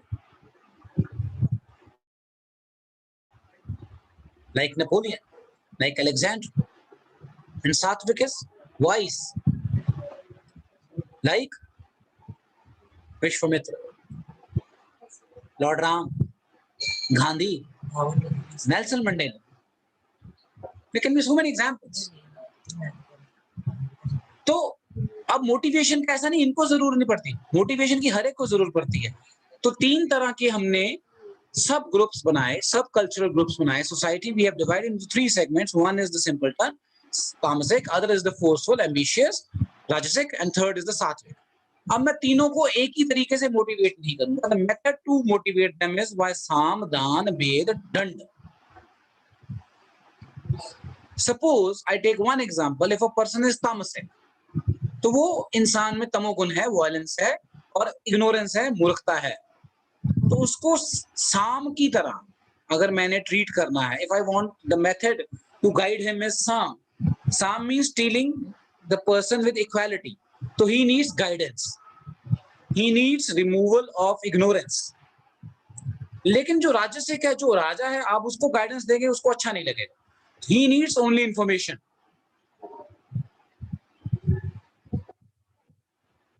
और जो सात्विक है उसके साथ ना तो उनको इंफॉर्मेशन की जरूरत है ना गाइडेंस की. तो आप उनसे कंसल्ट कीजिए, क्योंकि वहां से उनकी भी मोटिवेशन होगी और आपको भी ज्ञान मिलेगा. अगर दान के थ्रू, दान means rewarding someone, either physically in monetary values or psychologically by giving status and power or recognition. तो उसके लिए if a person is tamasic, तो उसको आप मॉनेटरी रिवॉर्ड दीजिए, खुश हो जाएगा. आप उसको कुछ भी दे रहे हैं, जमीन दे दी, पैसा दे दिया, because he believes in lust and desires, तो वो पैसे से पूरी होंगी, दीजिए, खुश हो जाएगा. राजसिक है, राजा है, तो राजे को पैसे की कमी थोड़ी है, पावर भी है, लेकिन वो पावर और इंक्रीज करना चाहिए. राजा से महाराज का सफर तय कर रहा है उसको, तो उसको एम्पावरमेंट दीजिए, make him more empowered. Alexander started as king of Macedonia, wanted to become the king of earth. This is what Rajasic people will be motivated by. और जो सात्विक है उसे कुछ नहीं चाहिए, लेकिन एक चीज तो वो भी चाहते हैं कि उनकी नॉलेज को रिकॉग्नाइज कर लिया जाए. So just give him recognition.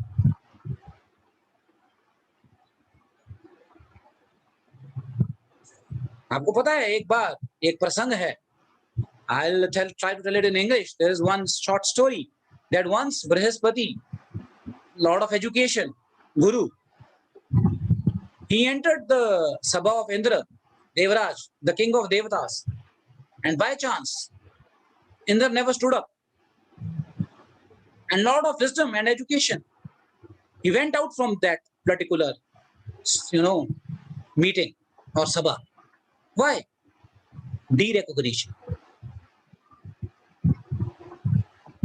तो जो लॉर्ड बृहस्पति जिन्हें हम as a symbol of wisdom मानते हैं, अगर उनको भी डी रिकॉग्निशन से बुरा लग सकता है, तो एवरी सात्विक नीड्स रिकॉग्निशन. आप देखिए टीचर को सिर्फ आप इतनी तारीफ कर दो, सर आप बड़ा अच्छा पढ़ाते हो, तो सारी दिन पढ़ाते रहेंगे, क्योंकि स्वभाव से सात्विक होते हैं.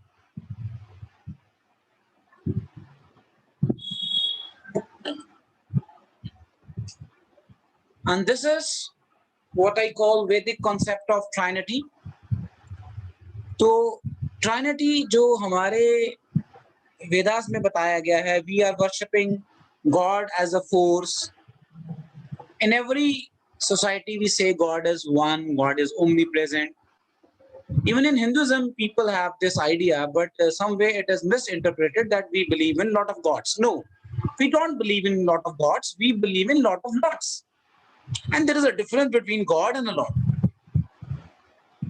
Lord is a person, a being, or an avatar who is manifesting some powers of God with some objective and function. And God is always one. Lekin, we have tried to divide God in 3 phases. And these 3 phases are generation, operation, and destruction. बन गया God? GOD, generation, operation, and destruction. तो हम क्या कहते हैं? Generation means creation, Brahma. Operation means management, Vishnu. And destruction means Shiva.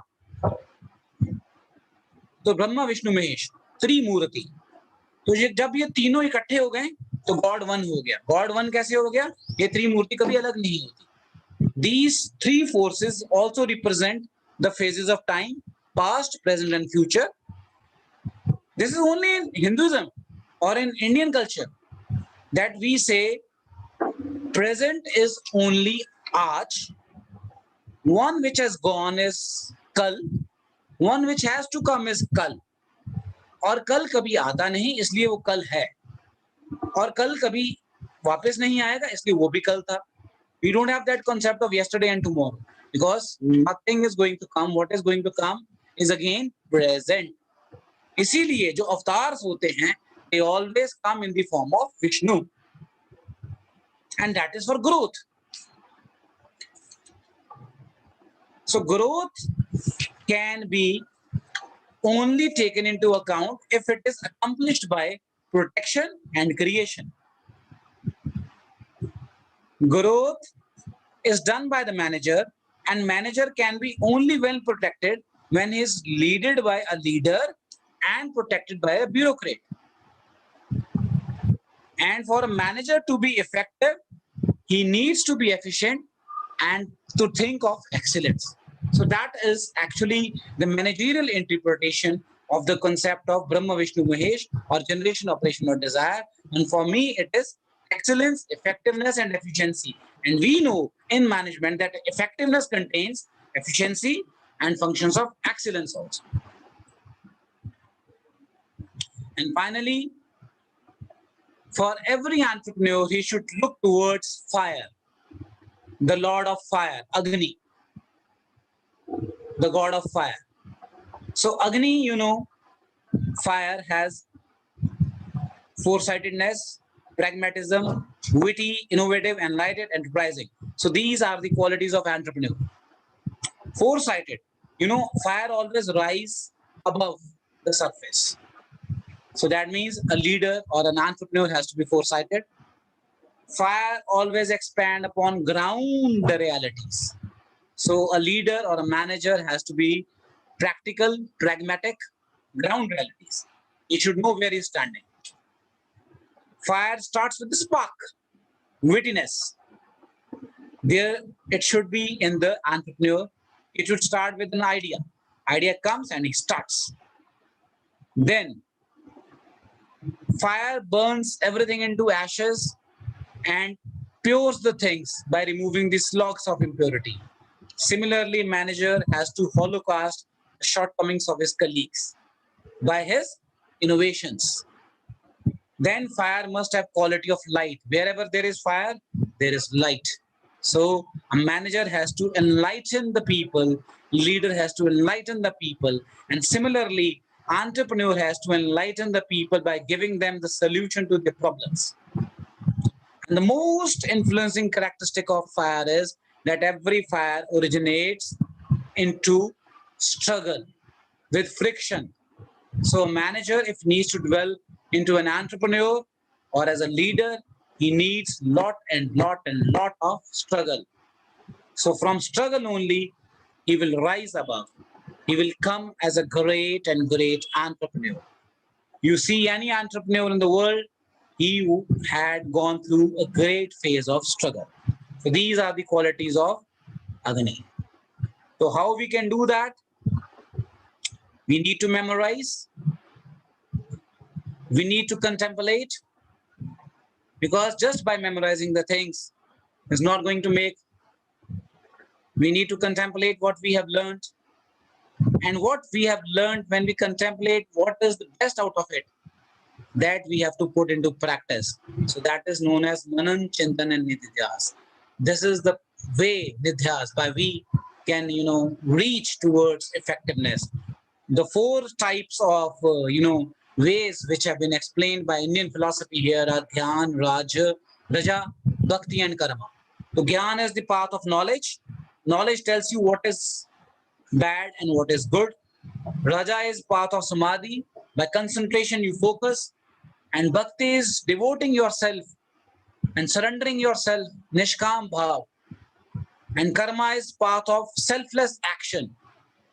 So you can go through any of three of it. Any of these four combinations. It's not necessary you have to follow all the four. So Gyan is like followed by the people who are scientists. Raja is followed by the people who are, in the phase of self-introspection, Samadhi.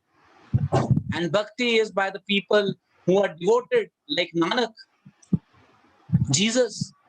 And Karma is followed by the people like Shri Krishna, and lately like people like Swami Vivekananda.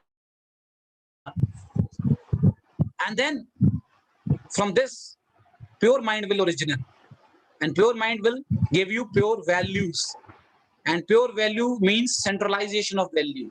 And once your value is centralized, it is focused, that gives you effectiveness. Because centralization means totality and basic, you can say, excellence and effectiveness to prove what you want to do. So that is focus like this. When a beam of light is focused, it points even the minute of the object. That is what managerial effectiveness is. And every entrepreneur needs this, and he can go through any of this practice. And this is one way. So finally, I can say that good plans, they shape good decisions. That's why good planning helps to make elusive dreams come true. So it is only with good plans, it is only with good thinking. And you know how good plans and good thinking comes? And Gautam Buddha has an answer: right knowledge and right action, right speech. When your knowledge is right, your actions are right, your speech is right, then definitely you'll think in the right manner, you'll plan in the right way, and your dreams will definitely come true. This is what I wanted to say to all of you. And with these words, I end my presentation here. And I just want to say that entrepreneur is not an extraordinary person with extraordinary abilities, but he is a person who looks towards every crisis or opportunity with an extraordinary focus and tries to solve it in an extraordinary manner, and that too for extraordinary masses. And he becomes not only a local, from local he becomes regional, from regional he becomes national, and from national he becomes international. And that is what Narayana Murthy was, and that is what the people from various walks of life they started. That is what even the people in the Pizza Hut they were. That is what even the innovators like Einstein they were. So every entrepreneur, he started with an idea and he created a reality. And these were the qualities which you can learn from Indianism and spread Make in India in this manner. So with humble submission, I thank you all for sparing the time, for bearing my late coming to this seminar and listening to me with the patience, and lot of thanks to everyone here from my side. Thank you.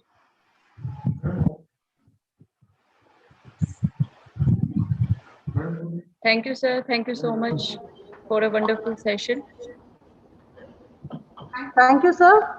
Now I would like to invite Dr. Rupa Raji for giving a formal vote of thanks to our guest speaker for the session. Ma'am, please. Rupa, ma'am.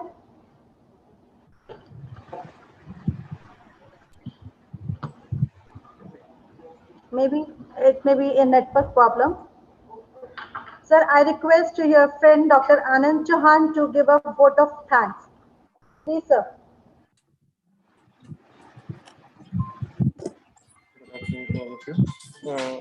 I, on the behalf of Department of Management Studies, I, Dr. Anand Chauhan, here put my sincere thanks to Shri Rishi Raji. What I want to quote, the game is not of the late, but the game is of the light. So what light you have provided, even back of your face, the very nice light is coming, sir. And from all your Vedic PPTs, I was expecting some, sir, will go for the Vedic management and all that, but I will listen to you, right, sir? So this is a nice way to understand our management and our entrepreneurship and innovation in a different way.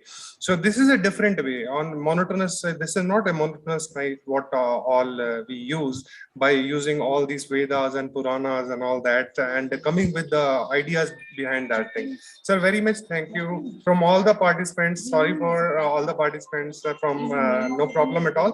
हम अपने बच्चों की भी classes लगाते रहते हैं, sir, later on. That is a way when we teachers can do this thing for our students.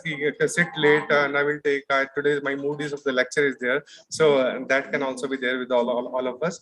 Thank you very much, sir, for attending this thing and providing such a light to us, and thank you very much to all the participants. So on the behalf of department, thank you, sir. Thank you very much, rather, Dr. Anandji. Lot of thanks to you that you have exposed me to this part of my neighborhood, Punjab. And you know, you have been a great friend. We have met earlier, and it was a great interaction with you. And our participants are from all over India, sir. And what linked with you, all the faculties, doctors, and all that. What for listening here, yes. That is very pleasant. So that was it, and you have provided me with an opportunity. And you know, I am always enthusiastic to speak about my own values.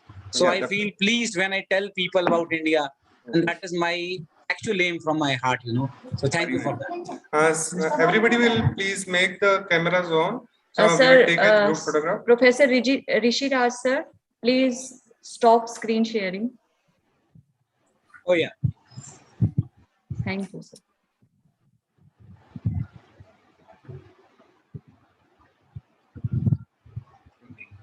Participants, please switch on your video for the group photograph.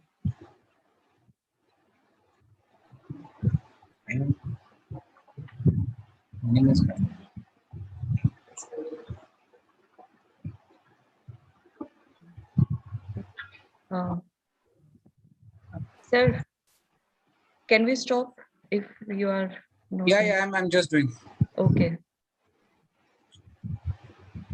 Now it's fine? Yeah, fine, sir. Wait for a group photograph, sir. Fine. Yeah. With smiling faces. All of you.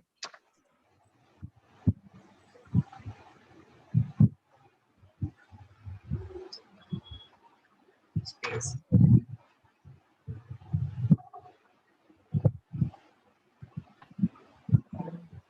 Yeah, thank you. Thank you very much, all of you. Thank you, sir, once again. Thank you. Thank you. Yeah. Thank you. Okay. Namaskar. Namaskar.